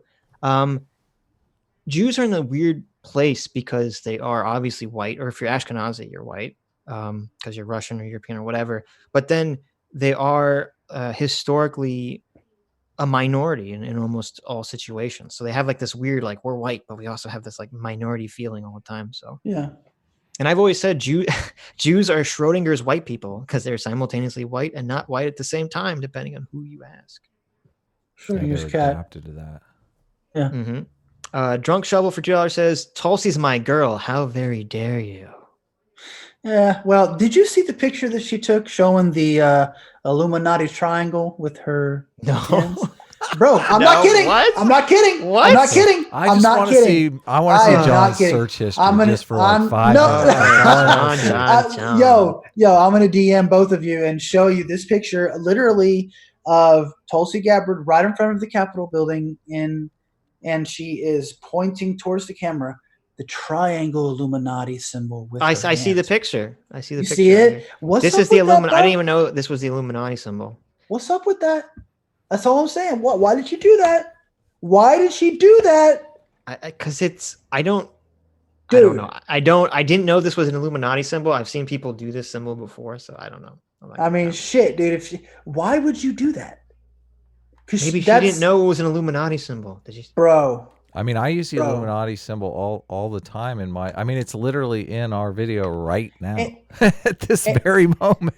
Oh my God! Oh my! Are you saying we're not? I wonder if I can put Tulsi's hands around our. You're part of it now. Do it, dude. But I tell you what, that would be good, huh? And there's another picture that shows like her entire body, like taking the picture, and it's just like, wow, that is so methodically like. Or, I mean, look, you're running for president, bro. You got to hear me. Look, you're running for president of the United States. Okay, you have a massive platform, massive responsibility, and you think to yourself, you know what? Let's go right in front of the Capitol building, and then I'm gonna show my hands in the triangle, because that's actually the triangle of, like, not just the Illuminati, but it's like an eye wink to conspiracy. Maybe she was doing like the dollar sign triangle. Okay. I'm just saying, I don't know. Okay. Why would you? I wouldn't. How do you know that she even knows what the Illuminati symbol is? Like, why would you think the average person would know that? Well, she might not. This might just be some kind of Look, if you go back and you find out that it was her family that started putting fluoride in the water, then maybe I would agree with you. Crazy. It was the Gabbards in the 1900s that started putting fluoride in the water. This is great. Oh yeah, this is the best Tulsi picture ever. Isn't it awesome, dude? It is awesome. Oh, it is man. Totally awesome. I feel like our show's been blessed today. Dude, it's cool because, like, to me, it's just like, oh, man, she knows what's up. Like, she knows what's up. Yeah, she totally gets it. Dude, she's seriously, she knows something, dude. Tulsi. Maybe she's a double agent for you guys. She's like, I'm going to pretend like I'm in the Illuminati so they let me become president, and then I'm going to expose them. Right. Well, hopefully it's something good like that. But to me, this really is paramount to why I'm a little skeptical of Tulsi. I'm not kidding. Okay? Wow. So you should have just said that from the beginning. Well, no, it's also that she's so one note on. Now, yes, that's right. I'm not saying I disagree with her foreign policy. I actually agree with it. But it's like Tulsi, give me something, Tulsi. Like, well, give wait me a minute. More. Wouldn't it? Like I thought the whole Illuminati people, like, I thought they want more wars, not less wars. Dude, that's what I'm saying. Maybe, dude, why is she doing that, Sid? Look at what I'm saying. I don't know. Do any of you have the stream up? I got that picture around our logo. He put it so around good. The logo. It's so good. It's so good. No, but like, I don't know. You can make the argument. Maybe there it is. Make the argument. I'm going to hear you out. One species in the chat just said that's a Jay-Z symbol or something. Jay-Z is all up in the Illuminati. Jay-Z is all up in the Illuminati. Now, I'm not saying I believe in the Illuminati. Please don't get it twisted, okay? I'm just saying, what's up with this person who has so much influence, so much star power, and then she does this, right? Dude, it's the most, first of all, it's a beautiful photograph. I mean, it looks like it's a professional photograph. Yeah. It's a professional photograph. I wonder if the photographer is in the Illuminati. It even looks color corrected in a way, like they really took the time to really make this thing. There's a bit of grain. Perhaps it's not Tulsi. I'm just throwing this out there, but maybe the photographer is in the Illuminati. He's like, just try this pose real quick, Tulsi. I just want to get a quick one of you. I would be this hand symbol.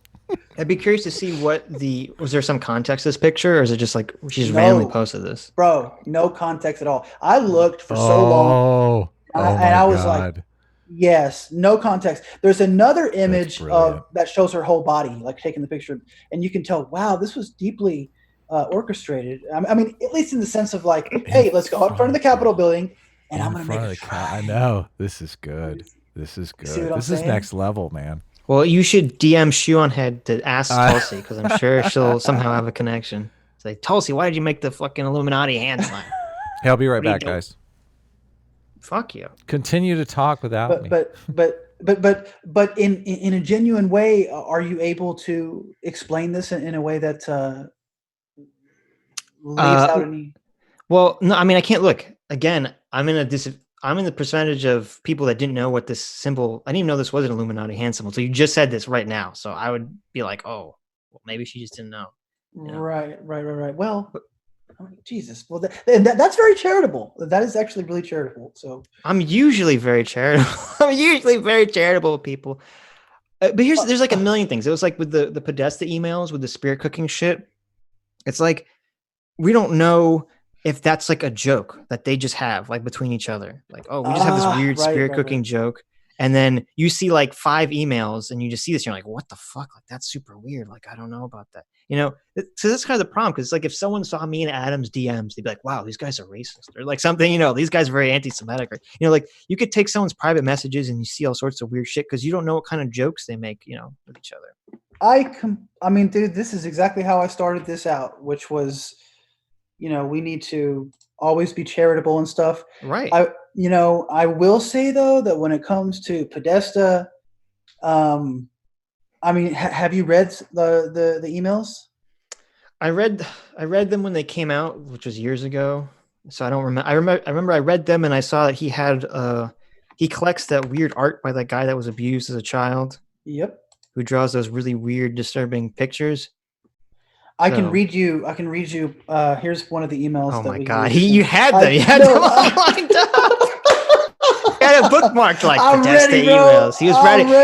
He's like, I'm gonna go talk to Sitch, and on the off fucking chance they talk about Podesta, I'm gonna have these emails ready. Yo, okay, listen to this, man. Okay, so I'm ready. This is to Podesta.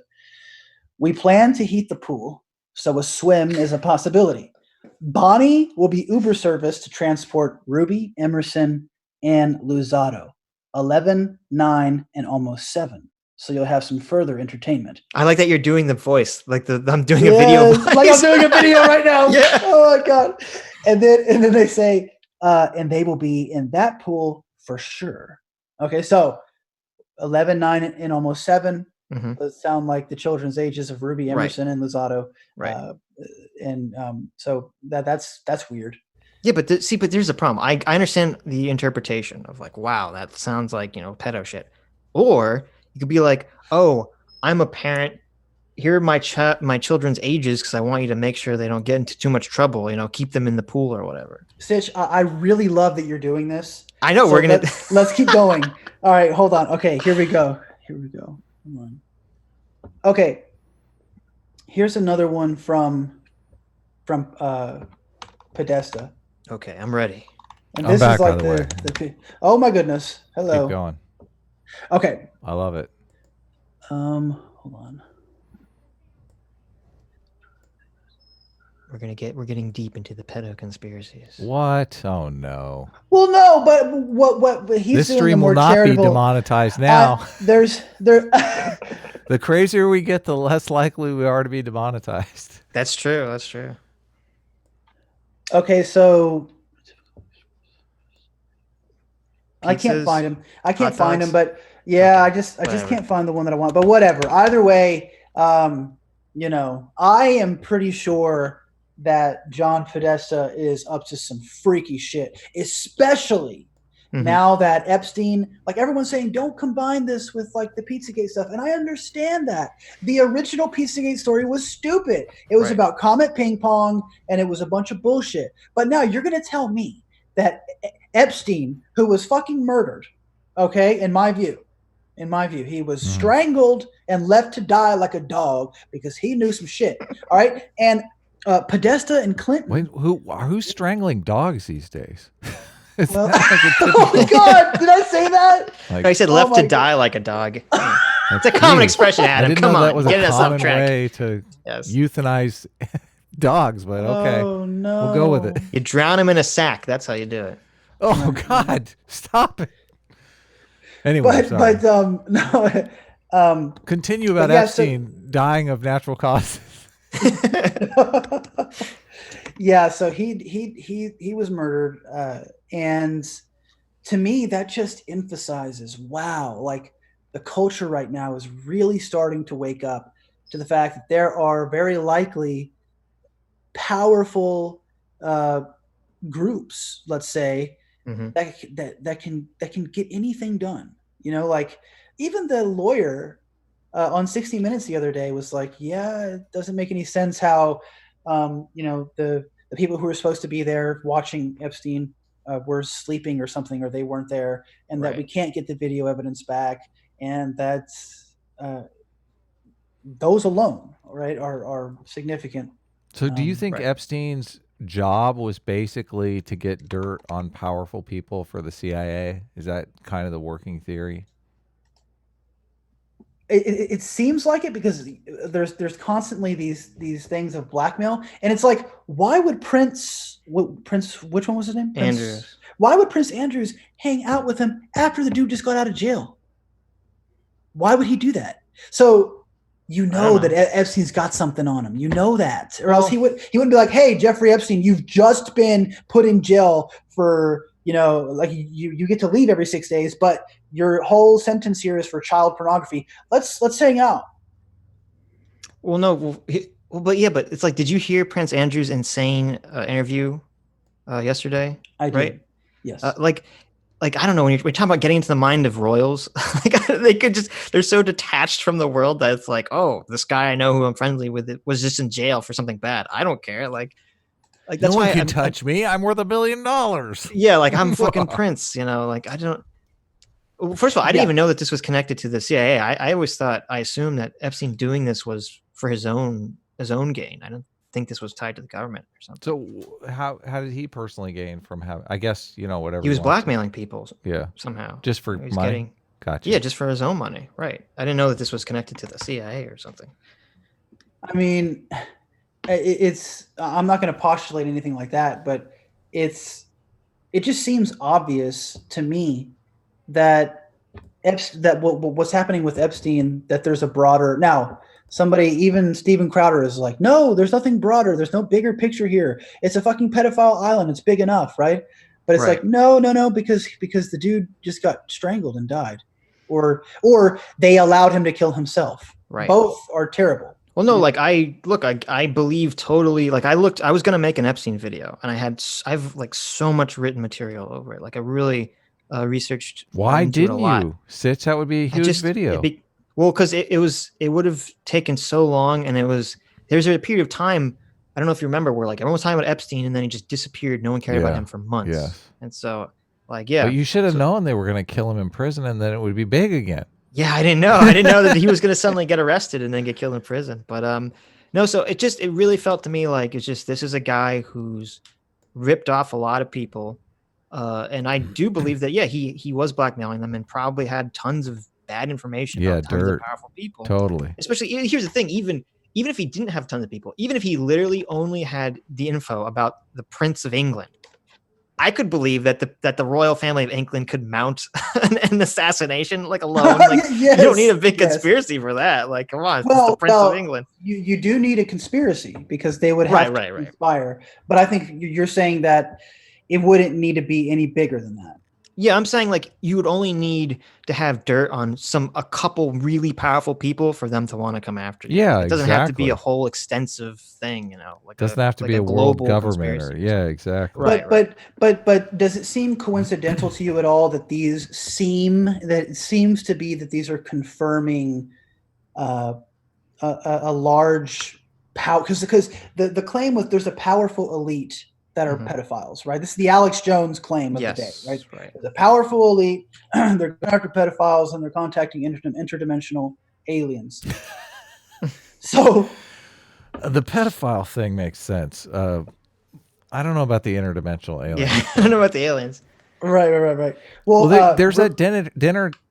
What is it? Dennis Hastert, who was the lead of the Republicans, Speaker of the House for a long time. Like he got brought up on pedo charges, and it makes logical sense that if you have something over on somebody, like you want them to get in a position of power just because they're your pawn.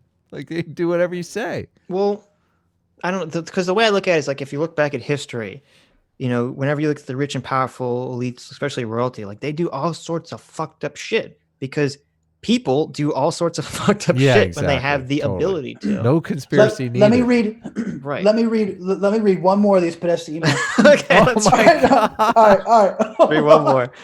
Okay. All right. This is to Podesta from Mary Abramovich or something like that. Okay. All right. Lo and behold, instead of pasta. No, the FBI's here. Hold on. Sorry. Okay. Lo and behold, instead of pasta and wonderful sauces, it was a lovely, tempting assortment of cheeses. Yummy. I am awaiting the return of my children and grandchildren from their holiday travels so that we can demolish them. What does that mean? It means that she wants her children to come back to eat the cheeses. Oh, so, but to demolish the children or no? No. No. Okay, look. Okay. John. Hold on. She's saying she can't wait for her children to come back so they can demolish the cheeses. Okay. Now, what does this mean? Wait. Here's part of my problem with the Podesta stuff. Like, I could believe that elitists, like not elitists, that people who are very rich are doing very fucked up shit, including having sex with children. I don't think they would be doing this with their own children. Okay, well, either way, it's still bad because it's got kids who are. But what about this real quick? Okay. The realtor found a handkerchief. I think it has a map that seems pizza related. Is it yours? Yeah, see, I agree. That was the weirdest one because that's like, I don't know what the fuck they're talking about. Like, right? They're definite. So you concede there's definitely coded language in here, right? Well, no. I don't concede that there's coded Sitch. language. No. I said from the beginning. You could take a random email from someone, and you have no idea what the fuck they're talking about because it could be all these like contexts that you have no idea what they're talking about. This guy is too dumb to keep his email secure from the Russians. You think he's like smart enough to use coded language? Yeah, wasn't his password or something? Hold on a second. So the realtor found a handkerchief. Right. I think it has a map that seems pizza related. Is it yours? So yeah, pizza sounds like. So let's say I sent you something. Also, Obama spent like $100,000 on pizza and hot dogs. The hot dogs, yeah. So what is that? They were actually hot dogs, probably. Oh my God. Okay. Here's the problem. Even if we were to assume that the handkerchief thing is coded language, okay, why are we to assume that the coded language has anything to do with pedo shit? It could be something. You're right. That is so true, and that's what I put in my video. I said that other than some obscure 4chan sites, we don't know that this means pedophilia. The only thing that leads to that is the 3 children names that are 11, 7, and 9 that are going to be in the hot tub with John Podesta. Okay, I'm sorry, I'm not fucking crazy here, but that's a little fucking fucked up. It's like with the Comet Ping Pong stuff, which you say like, oh yeah, you think that's all BS. But I remember because I was pretty active on 4chan when all that stuff was happening. And like they had so many like, oh, look at Comet Ping Pong. Look at all these paintings inside Comet Ping Pong. Here's a picture of someone, Podesta at Comet. Like there were so many like things like this that they tied to Comet Ping Pong. So I don't know how you throw that out, but you don't throw this stuff out. Right. Yeah. I think that because that whole narrative that was created was totally it's like the UFO topic. It's like, okay, we have Commander David Fravor who's giving just a really wicked testimony about what he saw, and then it's being corroborated by a bunch of people. But then all of a sudden people say they're interdimensional, they're a species, they live underwater. Okay, so I think this is the same thing that happened. They found these emails and they were like, what the fuck are they talking about? And I think that's about as far as you can go. You're right. I can't extract from that. Right. Well, I kind of can, because what about the kids in the hot tub, Sitch? I gave you the explanation for that, but what was the explanation again?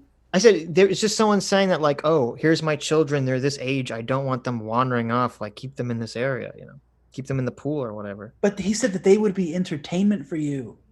Right, but so how many? Okay, have you ever talked to people that have kids?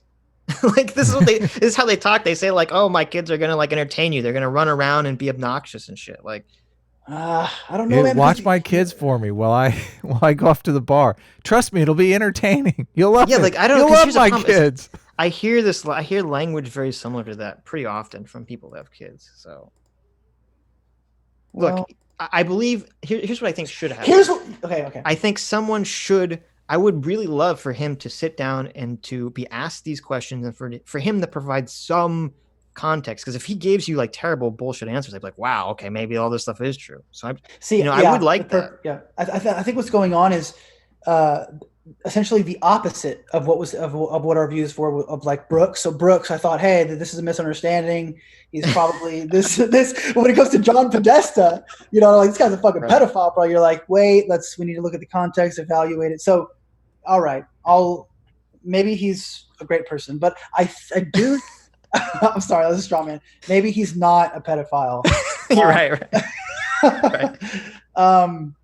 He's a weird guy. I'm not going to say that. Like anyone that collects weird, abusive art or art made by someone who's abused a child, that art is creepy. Like that's I get it.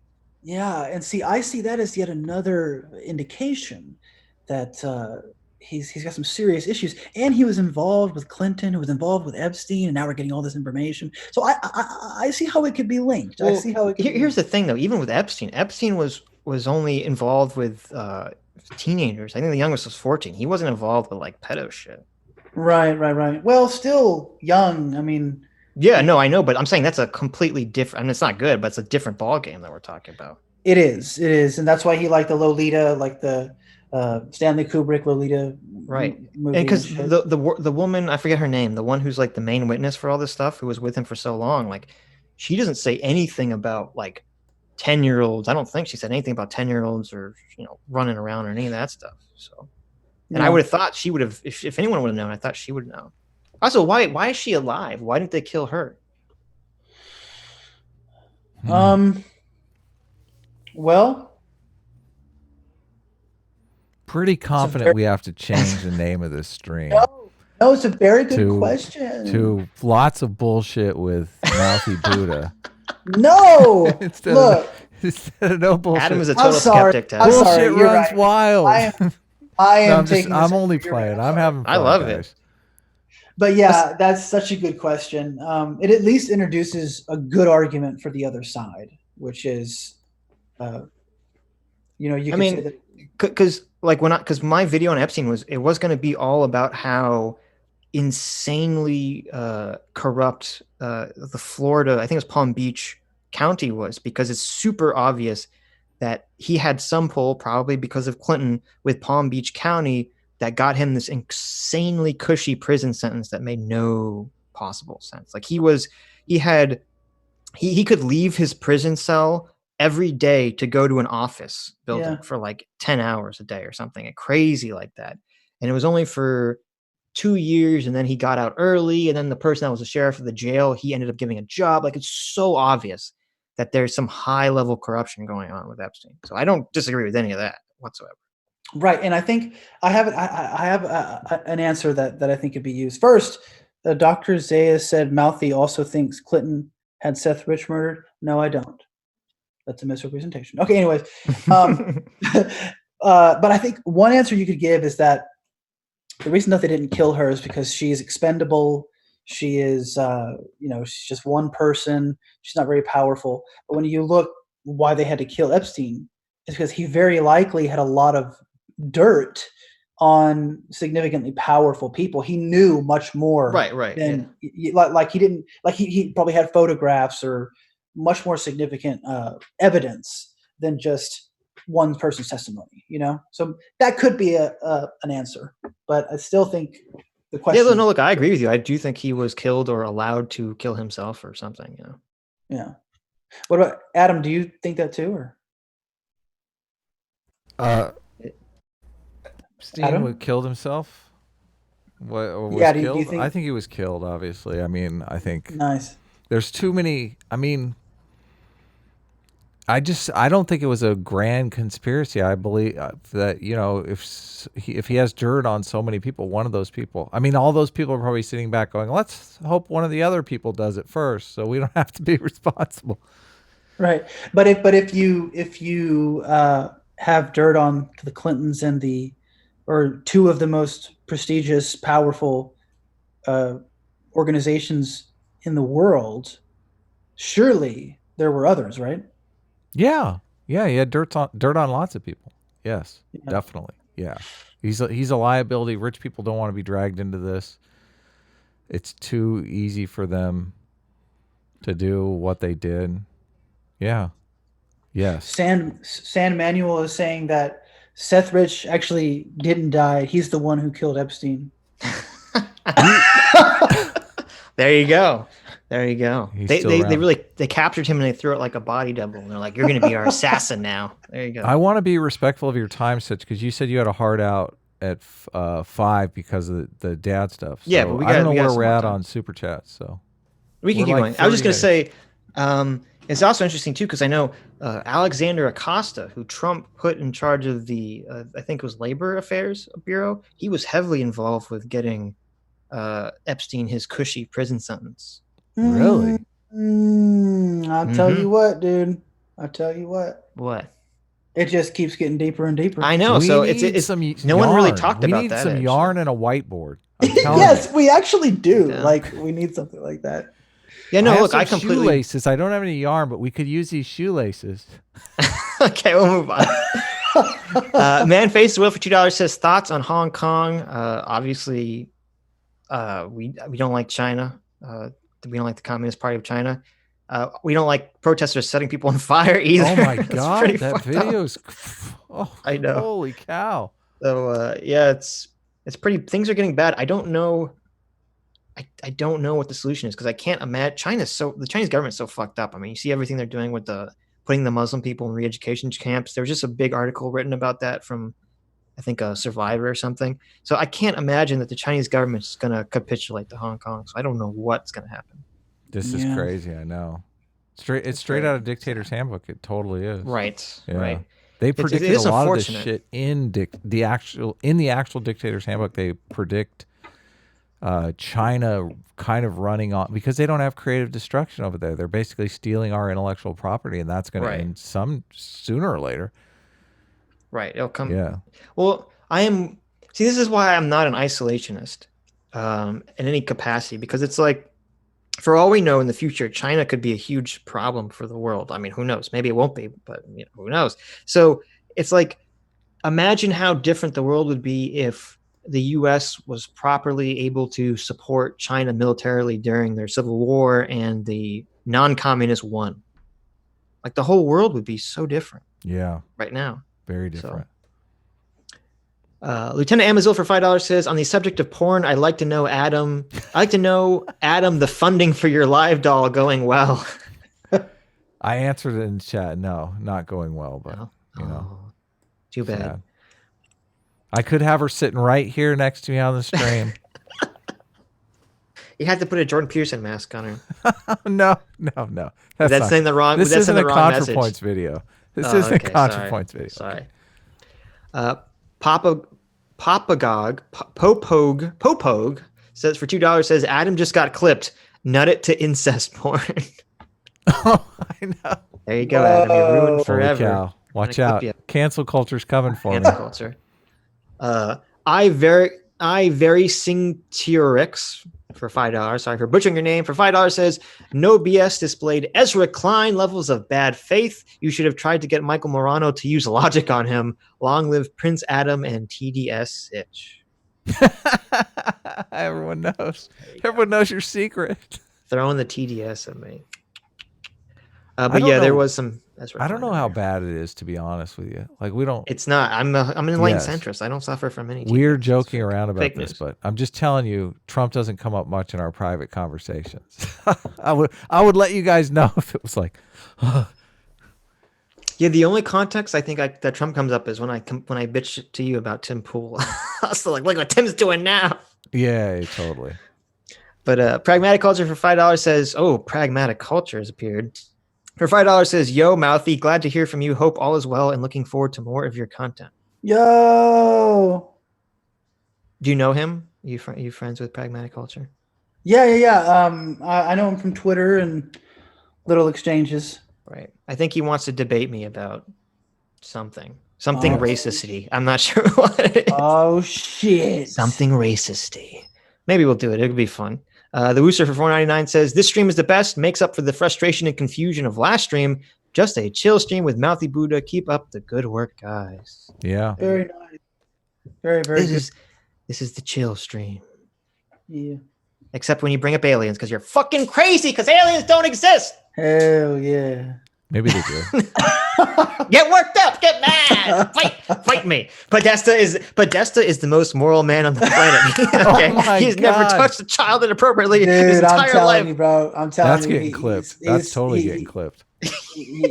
Podesta is the most moral man. Look at that. They already think you have TDS. No, there it is. The compilations are coming. There it is. He's a bad man. Pragmatic Culture for another $5 says, also Jewish folk aren't white. To co-opt a lefty term, Jewish people are merely white presenting. Wow. Yeah. That's a bit anti-Semitic, Pragmatic Culture. Sorry. So that's a very intense opinion there. Yeah, I don't even see. Again, I don't know how you could, since white, there's no unified white culture. And so all the various subcultures of Europe are considered white. So why wouldn't European Jews just be one of those subcultures? It doesn't make sense, Pragmatic Culture. Doesn't make any sense. Man Faces the World for $5 says, broke equal no BS Fallout, woke equal interdimensional pedo aliens. Yes. Yeah. We're going to have to rename the stream. That's a good one. Talking with Mouthy Buddha about interdimensional pedo aliens. Yes, talking with Mouthy Buddha about interdimensional pedo aliens. That's going to be the new name of the stream. Oh my goodness. Brian V for $1.99 says, you guys should read Douglas Murray's newest book. I want to badly. It's not an audio book though. What is his newest book? Who has time to sit down with a book? Oh, it is on audio now? Okay. Yeah, I'll get it then. Yeah. Last time I looked, it wasn't available. What book is this? I can't remember. The fucking book is called The Madness of Crowds. Yeah, there we go. Right? Yeah, The Madness of Crowds. It's basically an assault on intersectional great jargon. Yeah. There you go. Contrast for $5 Aussie bucks says, if he had dirt, you would think he'd have a dead man switch of some sort. Mouthy Buddha, what is your view on the Mouthy Buddha, what is your view on the Watchmen comic versus the Watchmen movie ending? Contrast coming for him. Contrast. There's a joke here. Contrast brings everything back to, I always rally that the Watchmen comic is the far superior ending to the movie. So he always brings it back to that single point. My goodness. Have you read the Watchmen comic? No, but here's what I'll say about the Watchmen film. Does he like the film at all? I don't like it. No. Oh, you don't like the film? No. The film is slow. It's very slow, and it's also there's not enough. The narration dulls everything down, but the cinematography is fucking incredible, dude. Well, that's Zack Snyder's strong point. Yes, it is. Zack Snyder does not know how to tell a story, but he knows. But he knows how to make things look so amazing. True. That's the truest thing you've said on this entire stream. Yeah, but that's the problem. Snyder does not know how to tell a story. No, but that's the problem. Is that Watchmen is probably one of the most complicated superhero stories. So to give that to the guy that doesn't know how to tell stories is very. I think if they're going to do the Watchmen, which I think they tried for the HBO, but I haven't even seen it yet. But I heard it was like it's a sequel. It's not. Okay. Well, if I were to do the Watchmen, I would just do 1 or 2 characters and explore that. Like what they're doing. That wouldn't work. You already fucked it up. Man. Fuck! You fucked it up. Look, I'll explain it to you. Okay. Because you don't get, this is a problem. You don't get this from the movie. The big point about Watchmen, or at least the thing that I find most interesting, is that it's a deconstruction of the superhero genre. So it's supposed to be like, how would superheroes exist in the real world? Like all these people are going to be, have fucked up and have fucked up problems. They're all going to be kind of like losers in some way. So yes. Now do you like the Marvel movies? Yeah, they're okay. Okay. Have you heard? He's like, ugh. Like, I'm not gonna say that they're like cinematic masterpieces, but I enjoy them. Sure, yeah, I like them. Right. All I'm gonna say is Scorsese is totally right whenever he said Marvel movies aren't cinema or something like that. You know what I say to Scorsese?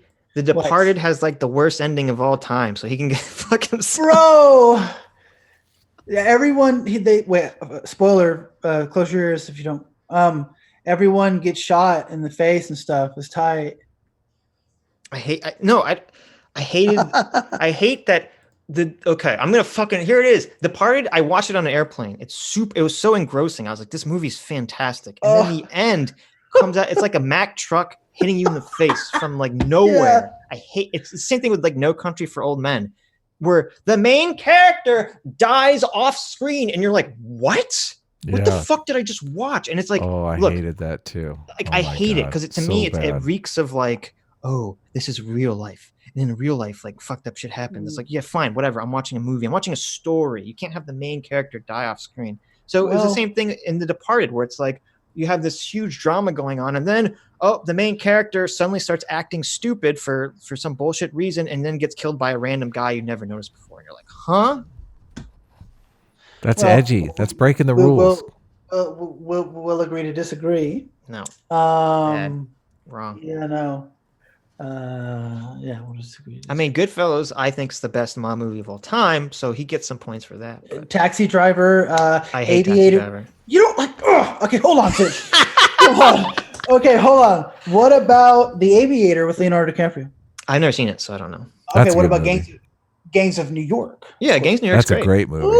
Yeah. Okay, so that's also Scorsese. Yeah, I know. No, Scorsese's a good filmmaker. I'm not going to tear him down for that. As far back as I remember, I always wanted to be a gangster. You have to understand, I'm like weird autistically not affected by visuals very much. So like, that's why when I watch Watchmen, it's all pretty. I literally don't care. Like the prettiness of a movie has no effect on whether what? Wow. Cancel Sitch. Cancel. See, I think Adam and I are totally the opposite. Like, you guys are totally. You guys are very artistic. That's why, like, I hate what's his name. I hate Stanley Kubrick because everything he does is all visuals, and to me, this is like it means Sitch nothing. Doesn't like the Flash. Oh, it's funny because Sitch's editing and visual is so unique. You would think that you would like the visual aesthetic of these people, but I guess no. It's that's why I feel like I'm like a child just moving. He's got the meme TNTs around on the screen. Yeah. Like I watch Mouthy Buddha's videos and it's like, he has like this very like strong artistic vision and everything fits it. I'm like, wow, it's amazing. Exactly. Like I can't even visualize like how to get that in my mind because my brain just doesn't work that way. So you have to look at a lot of. You have to constantly be in visual mode. Yeah. Right. Yeah. No. So yeah, that's where I am. I don't like visuals. So fuck Stanley Kubrick. Fuck the Scorsese too. Jesus the 2001 book is one of my favorite science fiction books of all time, and the movie is trash. The movie's amazing. So take that. The movie's incredible. Trash. Yes. Totally. Trash. I transcend to a new space. Have you read the book? You should read the book. No, because read just books. like what? Come on. Exactly right. Come on now. It's actually it's really short. But just like The Shining, way to sell it. It's boring. Well, but The Shining short. book is super fucking long because all Stephen King books are super long. And I've never read The Shining book, but the movie's better than the book. No, you're wrong. Movies are always better than the book. What is the movie The Shining about?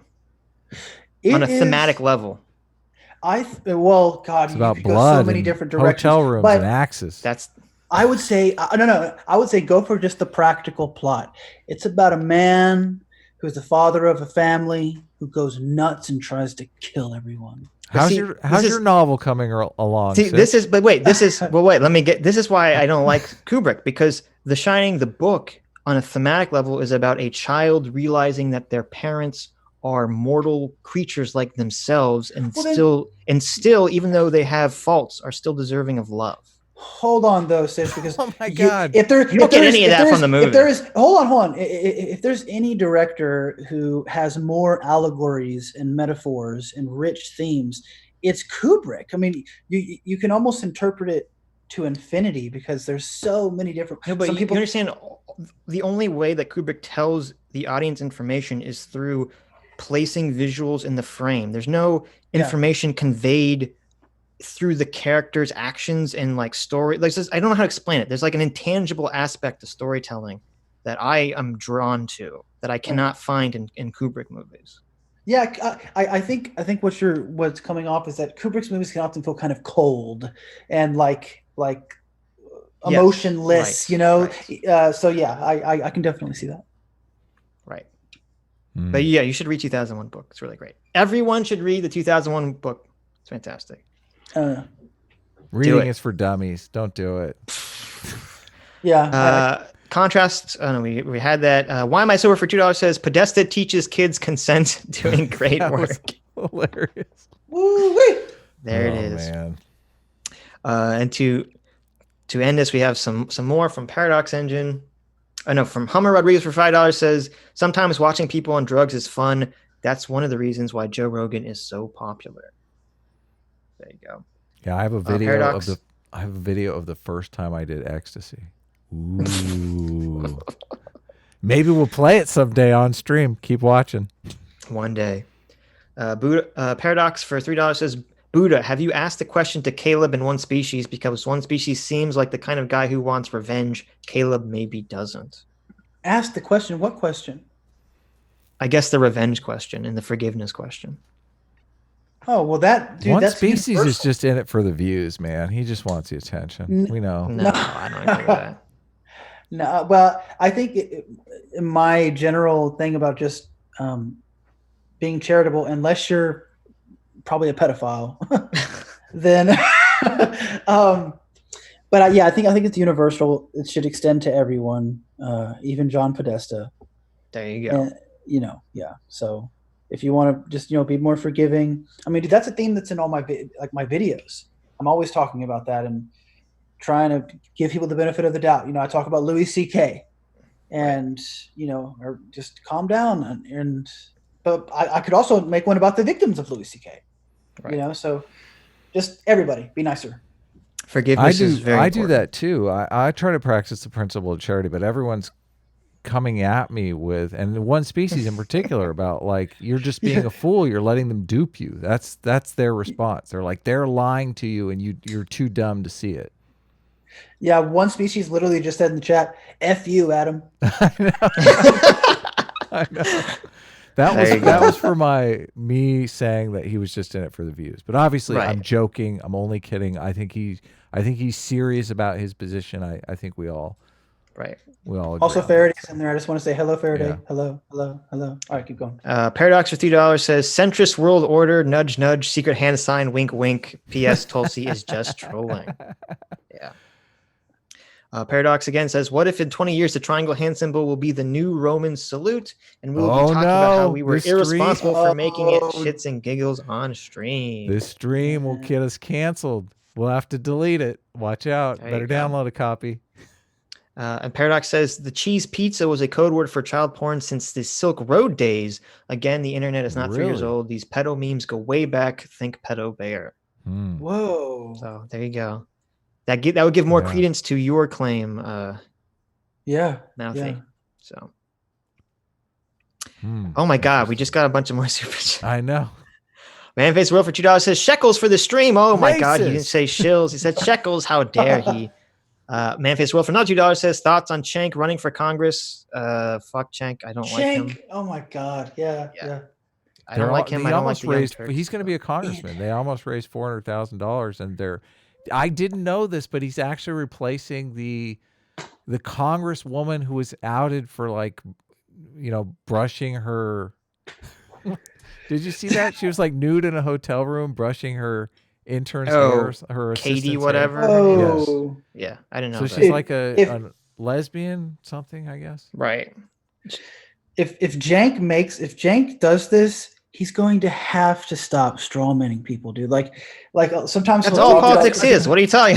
That's all he does. Like when he's talking about conservatives, he'll be like, dude, the conservatives, they go, black people. When is AOC going to stop strawmanning people? Come on. Ooh. Never. Well, when hell freezes over. When is Trump going to stop strawmanning? When is any politician going to stop strawmanning anyone? Totally. Yeah, that is strawmanning is part. That is politician 101. Yeah, that's our job. And we're not running for office. Yeah, that's true. Because we can't. Paxton Fairbanks. Because we don't want to strawman people. Yeah, exactly. Paxton Fairbanks for $5 says, point of personal privilege. Sitch is being a literacy supremacist against Adam right now. Really? Read the super chats, Adam. Oh yeah. Totally. Yeah. That's true. Exactly. I'm not allowed. Here, I'll read one. Faraday speaks for $1.99. Thanks for coming on my show, Mouthy. Much love. How'd I do? Hell yeah. Faraday, my dude. Yeah. And thanks for coming on our stream as well, Faraday. Yeah, thank you for coming on our stream. It was one of our best shows ever. Of course, all our shows are amazing. That's true. Econs for $4.99 says, Shining is about a family man falling into insanity. The movie fails because Jack Nicholson is already a psychopath. Yeah, I've heard that complaint. That's a common critique. But I disagree. Keep going. This is why I asked you about how you're wrong, so it's fine. How your novel was coming, Sitch, because I have a feeling like you're going to send it to me one day, and or I'm going to discover it sometime, and it's going to be all work and no play makes Sitch a naughty boy. No, you're going to read it. Pages and pages. I'm going to be like, Sitch is going to be at VidCon next year. And he's like going to be in the bathroom. I'm just going to be looking around his room, and I'm going to like see it there under the pillow. I'm going to pull it out. Ah! It's just madness. It just says enlightened centrist over and over and over again. Hilarious. You're like, oh my God, he's crazy. He's insane. You found the truth. You found it all. Maybe. Anyway, we've reached the end of the super chats. I have in the Watch Together room, if you want to play our outro song. PSA Sitch song remix stream with I gotta go. So yeah, me too. Next time. I have to go pick up my mother from the hospital. So I have a hard out to the 8 o'clock. So all right. Take care, everyone. Thanks for the super chats as always. We'll see you next week. Yeah. Thank you all for coming. Thanks for coming, Mouthy. We really appreciated it. Yeah, thanks guys. Yeah, it was a lot of fun. And it was cool talking. See you all next week.